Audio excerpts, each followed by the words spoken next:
ಹಾಗೆ welcome to G K excellence. ನಾನು educator Devamahesh Cherlabavi. ಇಲ್ಲಿ ಕ್ಯಾರಿ ಮಾಡ್ತಿರುವಂಥ ಟಾಪಿಕ್ ಭಾರತದ ಪ್ರಮುಖ ಅಣೆಕಟ್ಟುಗಳ ಬಗ್ಗೆ ಡಿಸ್ಕಸ್ ಮಾಡ್ತಿದ್ದೀವಿ. ನಾರ್ಮಲಿ ಡ್ಯಾನ್ಸ್ಗಳಿದಾವಂತ ತಗೊಂಡಾಗ ವಿವಿಧ ಉದ್ದೇಶಗಳಿಗೋಸ್ಕರ ಫಾರ್ ಮಲ್ಟಿ ಪರ್ಸ್ಪೆಕ್ಟಿವಲ್ಲಿ ಡ್ಯಾನ್ಸ್ಗಳನ್ನು ಕನ್ಸ್ಟ್ರಕ್ಟ್ ಮಾಡಿರ್ತಾರೆ. ಹೌದಾ? ಮತ್ತು ಈ ಡ್ಯಾನ್ಸ್ಗಳೆಲ್ಲ ನೋಡೋಕ್ಕೆ ಒಂದೇ ಥರನೂ ಇರೋದಿಲ್ಲ.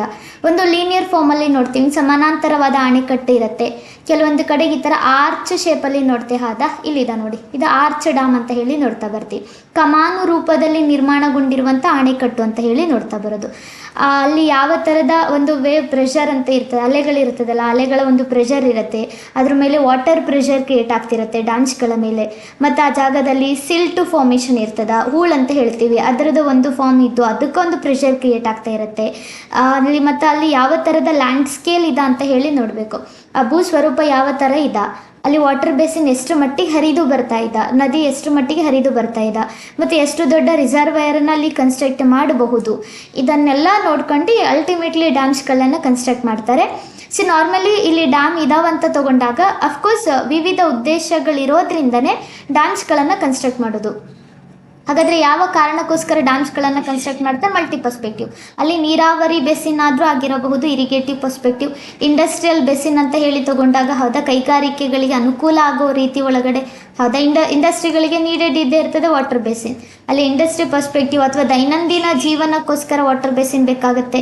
ದೆನ್ ಇನ್ ರಿಟರ್ನ್ ಜಲಸಾರಿಗೆ ವ್ಯವಸ್ಥೆ ಅಂತ ನೋಡ್ತೇವೆ. ಹೈಡ್ರೋ ಎಲೆಕ್ಟ್ರಿಸಿಟಿ ಅಂತ ತಗೊಂಡಾಗ ಜಲವಿದ್ಯುತ್ ಯೋಜನೆಗಳಿಗೋಸ್ಕರ ಡ್ಯಾಮ್ಸ್ಗಳ ಕನ್ಸ್ಟ್ರಕ್ಟ್ ನಡೀತಾ ಇರ್ತದೆ. ಕೆಲವೊಂದು ಡ್ಯಾಮ್ಸ್ಗಳನ್ನು ಹೈಡ್ರೋ ಎಲೆಕ್ಟ್ರಿಸಿಟಿಗೋಸ್ಕರನೇ ಕನ್ಸ್ಟ್ರಕ್ಟ್ ಮಾಡಿರ್ತಾರೆ, ಜಲವಿದ್ಯುತ್ ಉತ್ಪಾದನೆಗಾಗಿ ಅಂತ ಹೇಳಿ ನೋಡ್ತೇವೆ. ಅವ್ರು ಇನ್ ರಿಟರ್ನ್ ಮತ್ಸ್ಯ ಪಾಲನ್ ಅಕ್ವಾಕಲ್ಚರ್ ಅಂತ ಏನು ಹೇಳ್ತೀವಲ್ಲ, ಮೀನು ಸಾಕಾಣಿಕೆ ಅಂತ ಹೇಳಿ ತಗೊಂಡಾಗ ಮೀನುಗಾರಿಕಾ ವ್ಯವಸ್ಥೆ, ಜಲಸಂಚಾರದ ವ್ಯವಸ್ಥೆ, ಅವ್ರ ಫ್ಲಡ್ ಕಂಟ್ರೋಲ್ ಅಂತ ಹೇಳಿ ತಗೊಂಡ ಪ್ರವಾಹವನ್ನು ನಿಯಂತ್ರಣ ಮಾಡಬೇಕಲ್ಲ, ಈ ನಿಟ್ಟಿನ ಒಳಗಡೆ ಸೋ ಮೆನಿ ಪರ್ಸ್ಪೆಕ್ಟಿವ್ ಇದ್ದಾವೆ. ಡ್ಯಾಮ್ಸ್ಗಳನ್ನು ಕನ್ಸ್ಟ್ರಕ್ಟ್ ಮಾಡೋಕ್ಕೆ ಭಾಳ ಉದ್ದೇಶಗಳಿದ್ದಾವೆ ಮತ್ತು ಎಲ್ಲ ಅನುಕೂಲ ರೀತಿ ಒಳಗಡೆ ಇರೋದ್ರಿಂದ ಅಫ್ಕೋರ್ಸ್ ಡ್ಯಾಮ್ಸ್ಗಳನ್ನು ಕನ್ಸ್ಟ್ರಕ್ಟ್ ಮಾಡ್ತಾರೆ. ಇದ್ರೊಳಗಡೆ ಡ್ಯಾನ್ಸ್ಗಳೆಲ್ಲ ಒಂದೇ ರೀತಿಯಾಗಿ ಇರೋದಿಲ್ಲ ಅಂತಲೂ ನೋಡ್ತಾ ಬರ್ತೀವಿ. ಒಟ್ಟಾರೆ ಡ್ಯಾನ್ಸ್ಗಳ ಕನ್ಸ್ಟ್ರಕ್ಟ್ ಏನಾಗಿರ್ತದಲ್ಲ ಅದರಲ್ಲೇ ನಾವು ಅಣೆಕಟ್ಟುಗಳಂತ ಹೇಳ್ತೀವಿ. ಇಲ್ಲಿದ ನೋಡಿ, ಇದನ್ನು ನಾವು ಬ್ಯಾರೇಜಸ್ ಅಂತ ಹೇಳಿ ನೋಡ್ತಾ ಬರೋದು. ಬ್ಯಾರೇಜ್ ಅಂತ ಹೇಳಿ ತಗೊಂಡಾಗ ಒಡ್ಡು ಗೋಡೆಗಳ ಬ್ಯಾರೇಜಸ್ಗಳು ಕನ್ಸ್ಟ್ರಕ್ಟ್ ಮಾಡಿರ್ತಾರೆ. ಹೌದಾ? ಅದು ನಾರ್ಮಲಿ ವಾಟರ್ ಡೈವರ್ಸಿಫೈ ಮಾಡುವಂಥ ಹಂತದಲ್ಲಿ ಇರುತ್ತೆ. ಇಲ್ಲಿ ಡ್ಯಾಮ್ಸ್ಗಳಿದ್ದಾವೆ. ಡ್ಯಾಮ್ಸ್ಗಳು ನಾರ್ಮಲಿ ವಾಟರನ್ನು ಹೋಲ್ಡ್ ಮಾಡಿ ಇಡ್ತಿದ್ದ. ಹೌದಾ? ನಾವು ಹಿಂಬದಿಯಲ್ಲಿ ವಾಟರನ್ನು ಸ್ಟೋರ್ ಮಾಡಿ ಇಡ್ತೇವೆ, ಬೇಕಾದಾಗ ಗೇಟ್ಗಳನ್ನು ಓಪನ್ ಮಾಡ್ಕೊಂಡು ಬಳಕೆ ಮಾಡುವಂಥ ನೇಚರ್ ಇರ್ತದೆ ಡ್ಯಾಮ್ಸ್ಗಳಂತ ಹೇಳಿ ತಗೊಂಡಾಗ. ಇಲ್ಲಿ ಇದಲ್ಲ, ಇದನ್ನು ಬ್ಯಾರೇಜಸ್ಗಳಂತ ಹೇಳಿ ನೋಡ್ತೇವೆ. ಬ್ಯಾರೇಜಸ್ ಅಂತ ಹೇಳಿ ತಗೊಂಡಾಗ ನಾರ್ಮಲಿ ವಾಟರನ್ನು ಡೈವರ್ಸಿಫೈ ಮಾಡಬೇಕು. ಹೌದಾ? ನೀರಿನ ಮೂಲವನ್ನು ವಿಕೇಂದ್ರೀಕರಣ ಮಾಡಬೇಕಲ್ಲ. ಫಾರ್ ಡೈವರ್ಸಿಫಿಕೇಶನ್ ಪರ್ಸ್ಪೆಕ್ಟಿವ್ ಅಲ್ಲಿ ಬ್ಯಾರೇಜಸ್ಗಳನ್ನು ನಿರ್ಮಾಣ ಮಾಡಿರ್ತಾರೆ. ಫಾರ್ ಎಕ್ಸಾಂಪಲ್, ಗಂಗಾ ನದಿಗೆ ಬಿಲ್ಟ್ ಮಾಡಿರುವಂಥ ಫರಕ್ಕ ಅಣೆಕಟ್ಟು ಅಂತ ಹೇಳ್ತೀವಿ. ವೆಸ್ಟ್ ಬೆಂಗಾಲಲ್ಲಿದ್ದ ಗಂಗಾ ನದಿಗೆ ಅಡ್ಡಲಾಗಿ ಫರಕ್ಕ ಬ್ಯಾರೇಜನ್ನು ನಿರ್ಮಾಣ ಮಾಡಿದ್ದಾರೆ. ಆ ನದಿ ಮೂಲವನ್ನು ಎರಡು ಡೈವರ್ಸಿಫೈ ಮಾಡುವಂಥ ಹಂತದಲ್ಲಿ ಎರಡು ಮೂಲವಾಗಿ ಕನ್ವರ್ಟ್ ಮಾಡ್ತಾ ಇದ್ದ.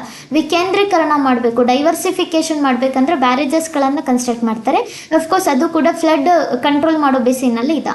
ಇನ್ನೊಂದು ಕಡೆಗೆ ಒಡ್ಡು ಗೋಡೆಗಳನ್ನು ನಿರ್ಮಾಣ ಮಾಡಿರ್ತಾರೆ. ಅದನ್ನೇ ಎಂಬ್ಯಾಕ್ಮೆಂಟ್ ಸಿಸ್ಟಮ್ ಅಂತ ಹೇಳ್ತೀವಿ. ಎಂಬ್ಯಾಕ್ಮೆಂಟ್ ಅಂತ ಹೇಳಿ ತಗೊಂಡಾಗ ನಾರ್ಮಲಿ ಅದು ಒಡ್ಡು ಗೋಡೆಗಳು, ಒಡ್ಡನ್ನು ಹೊಲದಲ್ಲಿ ಹೇಗೆ ಒಡ್ಡು ನಿರ್ಮಾಣ ಮಾಡ್ತಾರಲ್ಲ ಇಂದ ಸೇಂಬೆ ಅಲ್ಲಿ ನೀರಿನ ಹರಿವನ್ನು ಕಡಿಮೆಗೊಳಿಸಬೇಕು. ಆ ಫ್ಲಡ್ ಪ್ರವಾಹ ಆಗ್ತಾ ಇದೆ ಅಂತ ತಗೊಂಡಾಗ ಅದನ್ನು ಸ್ವಲ್ಪ ಮಟ್ಟಿಗೆ ತಗ್ಗಿಸಬೇಕಲ್ಲ, ಈ ನಿಟ್ಟಿನ ಒಳಗಡೆ ಎಂಬ್ಯಾಕ್ಮೆಂಟ್ ಸಿಸ್ಟಮನ್ನು, ಒಡ್ಡು ಗೋಡೆಗಳನ್ನು ನಿರ್ಮಾಣ ಮಾಡಿರ್ತಾರೆ. ಬಹಳ ಹಂತಗಳಿದಾವೆ, ವಿವಿಧ ಉದ್ದೇಶಗಳಿರೋದ್ರಿಂದ ಅಣೆಕಟ್ಟುಗಳನ್ನು ನಿರ್ಮಾಣ ಮಾಡಿರ್ತಾರೆ. ಇದೇ ಬೇಸಿನಲ್ಲಿ ನಮ್ಮ ಎಕ್ಸಾಮ್ ಪರ್ಸ್ಪೆಕ್ಟಿವ್ ಅಲ್ಲಿ ಕ್ವಶನ್ ಅರೈಸ್ ಮಾಡೋದು, ಯಾವ ಡ್ಯಾಮ್ ಇದೆ, ಯಾವ ರಿವರ್ ಬೆಸಿನ್ಗೆ ಅದು ಕನ್ಸ್ಟ್ರಕ್ಟ್ ಮಾಡಿದ್ದಾರೆ, ಮತ್ತು ಅದು ಲೊಕೇಶನ್ ಎಲ್ಲಿದೆ, ಐ ಮೀನ್ ಯಾವ ಸ್ಟೇಟ್ ಅಂತ ಹೇಳಬೇಕು. ಇದರ ಬೇಸ್ ಮೇಲೆ ಡೈರೆಕ್ಟ್ಲಿ ಮ್ಯಾಚ್ ಮಾಡೋಕೆ ಹೇಳ್ತಾರೆ ಅಥವಾ ಅವರೇ ಮ್ಯಾಚ್ ಮಾಡಿರ್ತಾರೆ. ಅದು ಸರಿಯಾಗಿ ಮ್ಯಾಚ್ ಇದನ್ನ ಇಲ್ಲ ಅಂತ ಹೇಳಿ ನಾವು ನೋಡಬೇಕು. ನಾವು ಪ್ಯೂರ್ಲಿ ನೋಡ್ತಾ ಇರುವಂಥದ್ದು ಎಕ್ಸಾಮ್ ಪರ್ಸ್ಪೆಕ್ಟಿವ್ ಅಲ್ಲಿ, ಈವನ್ KPSC UPSC ಅಲ್ಲಿ ಫೋಕಸ್ ಮಾಡುವಂಥ ಟೈಪನ್ನು ಇಲ್ಲಿ ಡಿಸ್ಕಸ್ ಮಾಡ್ತಾ ಇದ್ದೇವೆ. ಕ್ಲಿಯರ್? ಡ್ಯಾಮ್ಸ್ಗಳಿದಾವ, ಹಾಗಾದರೆ ಆ ಅಣೆಕಟ್ಟನ್ನು ಯಾವ ನದಿಗೆ ಕಟ್ಟಲಾಗಿದೆ ಮತ್ತು ಯಾವ ಲೊಕೇಶನಲ್ಲಿ ಅದನ್ನು ಬಿಲ್ಟ್ ಮಾಡಿದ್ದಾರೆ ಅಂತ ಹೇಳಿ ಮೇಜರ್ ಟಾಪಿಕನ್ನು ನೋಡಬೇಕು. ಇದೇ ವರ್ಷನಲ್ಲಿ ಆಲ್ರೆಡಿ UPSC ಪ್ರಿಲಿಮ್ಸಲ್ಲಿ ಕ್ವಶನ್ ಈ ರೀತಿ ಅರೈಸ್ ಮಾಡಿದ್ದಾರೆ. ಇದಕ್ಕೆ ಆನ್ಸರು ನೀವು ನನಗೆ ಕಮೆಂಟ್ ಬಾಕ್ಸಲ್ಲಿ ಹಾಕಿ. Consider the following pairs, how many pairs are not correct ಅಂತ ಹೇಳಿ ಕೇಳ್ತಿದ್ದಾರೆ, ನಾಟ್ ಕರೆಕ್ಟ್ಲಿ ಮ್ಯಾಚ್ಡ್ ಅಂತ ಹೇಳಿ ಕೇಳ್ತಿದ್ದಾರೆ. ಒಂದು ಘಟಪ್ರಭಾ ಇದೆ, ಅದು ತೆಲಂಗಾಣದಲ್ಲಿ ಇದೆ ಅಂತ ಅವ್ರು ಹೇಳ್ತಿರೋದು. ರಿಸರ್ವಯರ್ ಇದೆ ನಥಿಂಗ್ ಬಟ್ ಅಲ್ಲಿ ಸಂಗ್ರಹಣ ಆಗಿರುವಂಥದ್ದು ಜಲ ಸಂಗ್ರಹ ವ್ಯವಸ್ಥೆ, ರಿಸರ್ವಯರ್ ಅಂತ ಹೇಳ್ತೀವಿ, ನಥಿಂಗ್ ಬಟ್ ಅಣೆಕಟ್ಟುಗಳು. ಡ್ಯಾಮ್ಸ್ ಅಂತ ನೋಡ್ತೀವಿ, ಮತ್ತು ಅದು ಯಾವ ಸ್ಟೇಟಲ್ಲಿ ಇದೆ ಅಂತ ಹೇಳಿ ಅವ್ರು ಮ್ಯಾಚ್ ಮಾಡಿದ್ದಾರೆ. ಅದರಲ್ಲಿ ಎಷ್ಟು ರಾಂಗ್ ಮ್ಯಾಚ್ ಇದೆ, ನಾಟ್ ಕರೆಕ್ಟ್ಲಿ ಮ್ಯಾಚ್ಡ್ ಎಷ್ಟಿದಾವೆ ಅಂತ ಹೇಳಿ ಹೇಳಬೇಕು. How many pairs are not correctly matched ಅಂತ ಕೇಳಿದ್ದಾರೆ. ಘಟಪ್ರಭಾ ತೆಲಂಗಾಣದಲ್ಲಿದೆ ಅಂತ, ಗಾಂಧಿ ಸಾಗರ್ ಡ್ಯಾಮ್ ಮಧ್ಯಪ್ರದೇಶದಲ್ಲಿ ಇದೆ ಅಂತ ಮ್ಯಾಚ್ ಮಾಡಿದ್ದಾರೆ. ಇಂದಿರಾ ಸಾಗರ್ ಡ್ಯಾಮ್ ಇದೆ ಅಂತದ್ದು ಆಂಧ್ರ ಪ್ರದೇಶದಲ್ಲಿ ಇದೆ ಅಂತ ಹೇಳ್ತಿದ್ದಾರೆ. ದೆನ್ ಮೈಥೋನ್ ಡ್ಯಾಮ್ ಅಂತ ಹೇಳ್ತಿದ್ದಾರೆ, ಅದು ಇರೋದು ಛತ್ತೀಸ್ಗಢಲ್ಲಿ ಅಂತ ಹೇಳ್ತಿದ್ದಾರೆ. ಹಾಗಾದರೆ ಇದರೊಳಗಡೆ how many pairs are not correctly matched, ಅದರಲ್ಲಿ ಯಾವುದು ಸರಿಯಾಗಿ ಮ್ಯಾಚ್ ಆಗಿಲ್ಲ, ಎಷ್ಟು ಪೇರ್ಸ್ ಅಂತ ಹೇಳಿ ನೀವು ನನಗೆ ಕಮೆಂಟ್ ಬಾಕ್ಸಲ್ಲಿ ಹಾಕಿ. Second question, which of the following is not correct ಅಂತ ಕೇಳ್ತಿದ್ದಾರೆ. ಇದ್ರಾಗ ಯಾವುದು ಕರೆಕ್ಟ್ ಇಲ್ಲ ಅಂತ ಕೇಳ್ತಿದ್ದಾರೆ, ಆಯಿತಾ. ನಾಗಾರ್ಜುನ ಸಾಗರ್ ಡ್ಯಾಮ್ ಆಂಧ್ರ ಪ್ರದೇಶದಲ್ಲಿ ಇದಂತೆ. ತುಂಗಭದ್ರಾ ಡ್ಯಾಮ್ ಸಂಬಂಧಪಡೋದು TB dam, Andhra Pradesh and Karnataka ಜಂಟಿಯಾಗಿ ಅಂತ ಹೇಳ್ತಿದ್ದಾರೆ, ಅದು ತುಂಗಭದ್ರಾ ಡ್ಯಾಮ್. ಇನ್ನೊಂದು ಫರಕ್ಕಾ ಅಣೆಕಟ್ಟು ಇದೆ, ಅವ್ರ ಬ್ಯಾರೇಜ್ ಅಂತ ಹೇಳ್ತೀವಿ, ಅದು ವೆಸ್ಟ್ ಬೆಂಗಾಲ್ ಪೋರ್ಷನ್. ಕೋಸಿ ಡ್ಯಾಮ್ ಇದೆ, ಅದು ಗುಜರಾತ್ ಅಂತ ಹೇಳ್ತಿದ್ದಾರೆ. ಹಾಗಾದರೆ ಇದರೊಳಗಡೆ ಯಾವುದು ಇನ್ಕರೆಕ್ಟ್ ಇದೆ ಅಂತ ಹೇಳಿ ನೀವು ನನಗೆ ಕಮೆಂಟ್ ಬಾಕ್ಸಲ್ಲಿ ಮೆನ್ಷನ್ ಮಾಡಿ. ಫೈನ್. ಹಾಗಾದರೆ ಟಾಪಿಕ್ಕಿಗೆ ಬರ್ತೇನೆ. ನಾರ್ಮಲಿ ಯಾವ ಡ್ಯಾಮ್ ಇದೆ, ಎಲ್ಲಿ ಕನ್ಸ್ಟ್ರಕ್ಟ್ ಮಾಡಿದ್ದಾರೆ, ಯಾವ ನದಿಗೆ ಕನ್ಸ್ಟ್ರಕ್ಟ್ ಮಾಡಿದ್ದಾರೆ ಅಂತ ಹೇಳಿ ನೋಡಬೇಕು. ಇಲ್ಲಿ ಕನ್ಸಿಡರ್ ಮಾಡಿರೋ ಹಾಗೆ ಈಗ ಪ್ರೆಸೆಂಟ್ ನ್ಯೂಸ್ ಆಫ್ ಅನಾಲಿಸಿಸ್ ಒಳಗಡೆನೂ ಕೂಡ ಸಲಾಲ್ ಡ್ಯಾಮ್ ಮತ್ತು ದುಲಸ್ತಿ ಡ್ಯಾಮ್ ಬಗ್ಗೆ ಹೇಳ್ತಿದ್ದಾರೆ ನ್ಯೂಸ್ ಆಫ್ ಅನಾಲಿಸಿಸ್ ಒಳಗಡೆ. ಇಂಡಿಯಾ ಪಾಕಿಸ್ತಾನ್ ವಾರ್ ನಡೀತಾ ಇದೆ, ಹೌದಾ, ಅದರ ಇಶ್ಯೂಸ್ಗಳು ಅರೈಸ್ ಆಗ್ತಾ ಇದೆ ಇಂಡಿಯಾ ಪಾಕಿಸ್ತಾನ್ ವರ್ಷನಲ್ಲಿ. ಮತ್ತು ಇನ್ ರಿಟರ್ನ್ ಅಲ್ಲಿ ನಾವು ಸಿಂಧೂ ನದಿಗೆ ಸಂಬಂಧಪಟ್ಟಿರೋ ಹಾಗೆ ಒಪ್ಪಂದ ಏನಿದೆಲ್ಲ ಅದನ್ನು ಸ್ವಲ್ಪ ಮಟ್ಟಿಗೆ ರದ್ದು ಮಾಡಿರುವಂಥದ್ದು. ಈ ಎಲ್ಲ ಅನಾಲಿಸಿಸ್ ಬೇಸ್ ಮೇಲೆ ಆಲ್ರೆಡಿ ನ್ಯೂಸ್ ಆಫ್ ಕಾಂಟೆಕ್ಸ್ಟ್ ಒಳಗಡೆ ಸಲಾಲ್ ಡ್ಯಾಮ್ ಮತ್ತು ದುಲಸ್ತಿ ಡ್ಯಾಮ್, ಭಾಗ್ಲಿಯಾರ್ ಡ್ಯಾಮ್ ಇದರ ಬಗ್ಗೆ ನಾವು ನ್ಯೂಸಲ್ಲಿ ನೋಡ್ತಾ ಇದ್ದೀವಿ. ಸೊ ಹಾಗಾದರೆ ಈ ಡ್ಯಾಮ್ಸ್ಗಳು ಎಲ್ಲಿ ಬರುತ್ತೆ, ಯಾವ ನದಿಗೆ ಕನ್ಸ್ಟ್ರಕ್ಟ್ ಮಾಡಿದ್ದಾರೆ ಅಂತ ನೋಡಬೇಕು. ಆ್ಯಂಡ್ ಉಳಿದಂಥ ಯಾವ ಡ್ಯಾಮ್ಸ್ಗಳಿದೆ ಹೈಲಿ ಇಂಪಾರ್ಟೆಂಟ್ ಇರೋದು ಇಲ್ಲಿ ಡಿಸ್ಕಸ್ ಮಾಡ್ತಾ ಇದ್ದೀವಿ. ಫೈನ್. ಓಕೆ, ಇಲ್ಲಿ ಕನ್ಸಿಡರ್ ಮಾಡಿರೋ ಹಾಗೆ ಜಮ್ಮು ಆ್ಯಂಡ್ ಕಾಶ್ಮೀರದ ವತಿಯಿಂದ ಬರುವ ಇಲ್ಲಿ ಜೀಲಂ ಡ್ಯಾಮ್ ಇದೆ, ಜೀಲಂ ರಿವರ್ ಇದೆ. ಜೀಲಂ ನದಿಗೆ ಅಡ್ಡಲಾಗಿ ಉರಿ ಡ್ಯಾಮನ್ನು ಕನ್ಸ್ಟ್ರಕ್ಟ್ ಮಾಡಿರುವಂಥದ್ದು. ಈ ರೆಡ್ ಕಲರಲ್ಲಿ ಇದಲ್ಲ ಅವೆಲ್ಲ ರಿವರ್ಸ್ಗಳಿದ್ದಾವೆ, ಇನ್ ಬ್ಲ್ಯಾಕ್ ಕಲರಲ್ಲಿ ನೋಟೆಡ್ ಇರೋದೆಲ್ಲ ಡ್ಯಾಮ್ಸ್ಗಳಂತ ನೋಡ್ತೇವೆ. ಫಸ್ಟ್ ಒನ್ ಯಾವುದಿದೆ ಅಂತ ಹೇಳಿದರೆ ಉರಿ ಡ್ಯಾಮ್ ಅಂತ ನೋಡ್ತೇವೆ, ಅದು ಜೀಲಂ ನದಿಗೆ ಅಡ್ಡಲಾಗಿ ಕನ್ಸ್ಟ್ರಕ್ಟ್ ಮಾಡಿದ್ದಾರೆ, ಜಮ್ಮು ಆ್ಯಂಡ್ ಕಾಶ್ಮೀರದ ಒಳಗಡೆ ಇರುವಂಥದ್ದು. ಉರಿ ಡ್ಯಾಮ್ ಜಮ್ಮು ಕಾಶ್ಮೀರದಲ್ಲಿದೆ, ಅದು ಜೀಲಂ ನದಿಗೆ ಅಡ್ಡಲಾಗಿ ನಿರ್ಮಾಣ ಮಾಡಿದ್ದಾರೆ. ಇನ್ನು ಜಮ್ಮು ಆ್ಯಂಡ್ ಕಾಶ್ಮೀರದ ಲೊಕೇಶನಲ್ಲಿ ನಾವು ಚೀನಾಬ್ ನದಿಗೆ ಅಡ್ಡಲಾಗಿ ನಿರ್ಮಾಣ ಮಾಡಿರುವಂಥ ಡ್ಯಾಮ್ಸ್ಗಳಿದಾವೆ, ಅದು ದುಲಸ್ತಿ, ಸಲಾಲ್ ಮತ್ತು ಭಾಗ್ಲಿಯಾರ್ ಡ್ಯಾಮ್ ಅಂತ ನೋಡ್ತೇವೆ. ಚೀನಾಬ್ ನದಿಗೆ ಅಡ್ಡಲಾಗಿ ನಿರ್ಮಾಣ ಮಾಡಿರುವಂಥದ್ದು ಜಮ್ಮು ಆ್ಯಂಡ್ ಕಾಶ್ಮೀರ್ ಲೊಕೇಶನಲ್ಲಿ ನೋಡ್ತೇವೆ. ದುಲಸ್ತಿ ಡ್ಯಾಮ್, ಸಲಾಲ್ ಡ್ಯಾಮ್ ಮತ್ತು ಭಾಗ್ಲಿಯಾರ್ ಡ್ಯಾಮ್. ದುಲಸ್ತಿ, ಸಲಾಲ್ ಮತ್ತು ಭಾಗ್ಲಿಯಾರ್ ಡ್ಯಾಮ್ ಎಲ್ಲಿದ್ದಾವೆ ಅಂದರೆ ಜಮ್ಮು ಕಾಶ್ಮೀರದಲ್ಲಿ. ಯಾವ ನದಿಗೆ ಬಿಲ್ಟ್ ಮಾಡಿದ್ದಾರೆ, ಸಿಂಧೂ ನದಿಯ ಉಪನದಿ, ಅದು ಚೀನಾಬ್ ನದಿಗೆ ಕನ್ಸ್ಟ್ರಕ್ಟ್ ಮಾಡಿರುವಂಥ ಡ್ಯಾಮ್. ಸೊ ದ್ಯಾಟ್ ದುಲಸ್ತಿ, ಸಲಾಲ್, ಭಾಗ್ಲಿಯಾರ್ ಡ್ಯಾಮ್ ಎಲ್ಲಿದೆ, ಜಮ್ಮು ಕಾಶ್ಮೀರದಲ್ಲಿ ನೋಡ್ತೇವೆ. ಉರಿ ಡ್ಯಾಮ್ ಎಲ್ಲಿ ಬರುತ್ತೆ, ಅಫ್ಕೋರ್ಸ್ ಉರಿ ಲೊಕೇಶನ್ ಜಮ್ಮು ಕಾಶ್ಮೀರ್, ಜೀಲಂ ನದಿಗೆ ಅಡ್ಡಲಾಗಿ ನಿರ್ಮಾಣ ಮಾಡಿರುವಂಥ ಡ್ಯಾಮ್ ಅಂತ ಹೇಳಿ ನೋಡ್ತಾ ಬರೋದು, ಹೌದಾ. ಒಂದು ದುಲಸ್ತಿ, ಸಲಾಲ್ ಮತ್ತು ಭಾಗ್ಲಿಯಾರ್ ಡ್ಯಾಮ್ ಎಲ್ಲಿದೆ, ಚೀನಾಬ್ ನದಿಗೆ ಅಡ್ಡಲಾಗಿ ಜಮ್ಮು ಆ್ಯಂಡ್ ಕಾಶ್ಮೀರದಲ್ಲಿ ನಿರ್ಮಾಣ ಮಾಡಿರುವಂಥ ಡ್ಯಾಮ್. ಉರಿ ಡ್ಯಾಮ್ ಇದು ಜೀಲಂ ನದಿಗೆ ಅಡ್ಡಲಾಗಿ ನಿರ್ಮಾಣ ಮಾಡಿದ್ದಾರೆ ಜಮ್ಮು ಕಾಶ್ಮೀರದಲ್ಲಿ. ದೆನ್ ಈಗ ನೆಕ್ಸ್ಟ್ ಅಂತ ತಗೊಂಡಾಗ ರಾವಿ ನದಿಗೆ ಅಡ್ಡಲಾಗಿ ನಿರ್ಮಾಣ ಮಾಡಿರುವಂಥದ್ದು ರಂಜಿತ್ ಸಾಗರ್ ಡ್ಯಾಮ್ ಅಂತ ನೋಡ್ತೇವೆ. ಈ ಜಮ್ಮು ಆ್ಯಂಡ್ ಕಾಶ್ಮೀರ್ ಮತ್ತು ಪಂಜಾಬ್ ಇನ್ ಬಾರ್ಡರ್ ಲೊಕೇಶನಲ್ಲಿ ನೋಡುವಂಥದ್ದು ರಂಜಿತ್ ಸಾಗರ್ ಡ್ಯಾಮ್ ಇದೆ, ಅದು ರಾವಿ ನದಿಗೆ ಅಡ್ಡಲಾಗಿ ನಿರ್ಮಾಣ ಮಾಡಿರುವಂಥ ಡ್ಯಾಮ್, ರಂಜಿತ್ ಸಾಗರ್ ಡ್ಯಾಮ್ ಅಂತ ಹೇಳಿ ನೋಡ್ತೇವೆ. ಇನ್ನು ಇನ್ ರಿಟರ್ನ್ ಇಲ್ಲಿ ಬರ್ತದೆ ಹಿಮಾಚಲ್ ಪ್ರದೇಶ್, ಈ ಕಡೆಗೆ ಬಂದರೆ ಪಂಜಾಬ್. ಹಿಮಾಚಲ್ ಪ್ರದೇಶ್ ಮತ್ತು ಪಂಜಾಬ್ ಈ ಬಾರ್ಡರ್ ಲೊಕೇಶನಲ್ಲಿ ಇರುವಂಥ ಡ್ಯಾಮ್ ಯಾವುದಿದೆ ಅಂತ ಹೇಳಿದರೆ ಭಾಕ್ರಾನಂಗಲ್ ಅಣೆಕಟ್ಟು ಅಂತ ಹೇಳಿ ನೋಡ್ತೇವೆ. ಸಟ್ಲಜ್ ನದಿಗೆ ಅಡ್ಡಲಾಗಿ ನಿರ್ಮಾಣ ಮಾಡಿರುವಂಥ ಅಣೆಕಟ್ಟು ಯಾವುದಿದೆ ಅಂದರೆ ಭಾಕ್ರಾನಂಗಲ್ ಅಣೆಕಟ್ಟು. ಇಲ್ಲಿ ಹಿಮಾಚಲ್ ಪ್ರದೇಶ್, ಈ ಕಡೆಗೆ ಬಂದರೆ ಪಂಜಾಬ್. ಹಿಮಾಚಲ್ ಪ್ರದೇಶ್ ಮತ್ತು ಪಂಜಾಬ್ ಬಾರ್ಡರ್ ಲೊಕೇಶನಲ್ಲೇ ಇರುವಂಥದ್ದೇ ಭಾಕ್ರಾನಂಗಲ್ ಅಣೆಕಟ್ಟು. ಇನ್ಫ್ಯಾಕ್ಟ್ ಎರಡು ಡ್ಯಾಮ್, ಭಾಕ್ರಾ ಇನ್ನೊಂದು ನಂಗಲ್, ಒಂದು ಹಿಮಾಚಲ್ ಪ್ರದೇಶ್ ಮತ್ತು ಪಂಜಾಬ್ ಎರಡು ಬಾರ್ಡರ್ ಲೊಕೇಶನಲ್ಲಿ ಬರುವಂಥ ಡ್ಯಾಮ್ ಯಾವುದಿದೆ ಅಂದರೆ ಭಾಕ್ರಾನಂಗಲ್ ಡ್ಯಾಮ್ ಅಂತ ನೋಡ್ತೇವೆ. ಸಟ್ಲಜ್ ನದಿಗೆ ನಿರ್ಮಾಣ ಮಾಡಿರುವಂಥ ಡ್ಯಾಮ್. ಸಟ್ಲಜ್ ನದಿಗೆ ಅಡ್ಡಲಾಗಿ ನಿರ್ಮಾಣ ಮಾಡಿರುವಂಥದ್ದೇ ಭಾಕ್ರಾನಂಗಲ್ ಡ್ಯಾಮ್ ಅಂತ ನೋಡ್ತೇವೆ. ಈವನ್ ಇದಕ್ಕೆ ಗೋವಿಂದ ಸಾಗರ್ ಡ್ಯಾಮ್ ಅಂತ ಹೇಳಿ ಕರಿತಾ ಬರ್ತಾರೆ. ಭಾಕ್ರಾನಂಗಲ್ ಡ್ಯಾಮ್ ಅಂದ್ರೂ ಒಂದೇ, ಗೋವಿಂದ ಸಾಗರ್ ಡ್ಯಾಮ್ ಇದು ಗೋವಿಂದ ಸಾಗರ್, ಇನ್ನೊಂದು ಕಡೆಗೆ ಬರ್ತದ ನೋಡಿ ಗೋವಿಂದ ಸಾಗರ್ ಡ್ಯಾಮ್ ಅಂತ ನೋಡ್ತೇವೆ. ಇದು ಗೋವಿಂದ ವಲ್ಲಪ್ಪನ್ ಸರ್ ನೇಮ್ ಮಾಡಿರುವಂಥದ್ದು ಗೋವಿಂದ ಸಾಗರ್ ಡ್ಯಾಮ್ ಅಂತ ಹೇಳಿ ನೋಡ್ತಾ ಬರ್ತೇವೆ. ಇಲ್ಲಿ ಮೇಲಿರೋದು ಹಿಮಾಚಲ್ ಪ್ರದೇಶ್ ಮತ್ತೆ ಪಂಜಾಬ್ ಲೊಕೇಶನ್ ಅಲ್ಲಿ ಬರುವಂಥದ್ದು ಭಾಕ್ರಾನಂಗಲ್ ಡ್ಯಾಮ್, ಸಟ್ಲಜ್ ನದಿಗೆ ಅಡ್ಡಲಾಗಿ ನಿರ್ಮಾಣ ಮಾಡಿರುವಂಥ ಡ್ಯಾಮ್ ಅಂತ ನೋಡ್ತೇವೆ.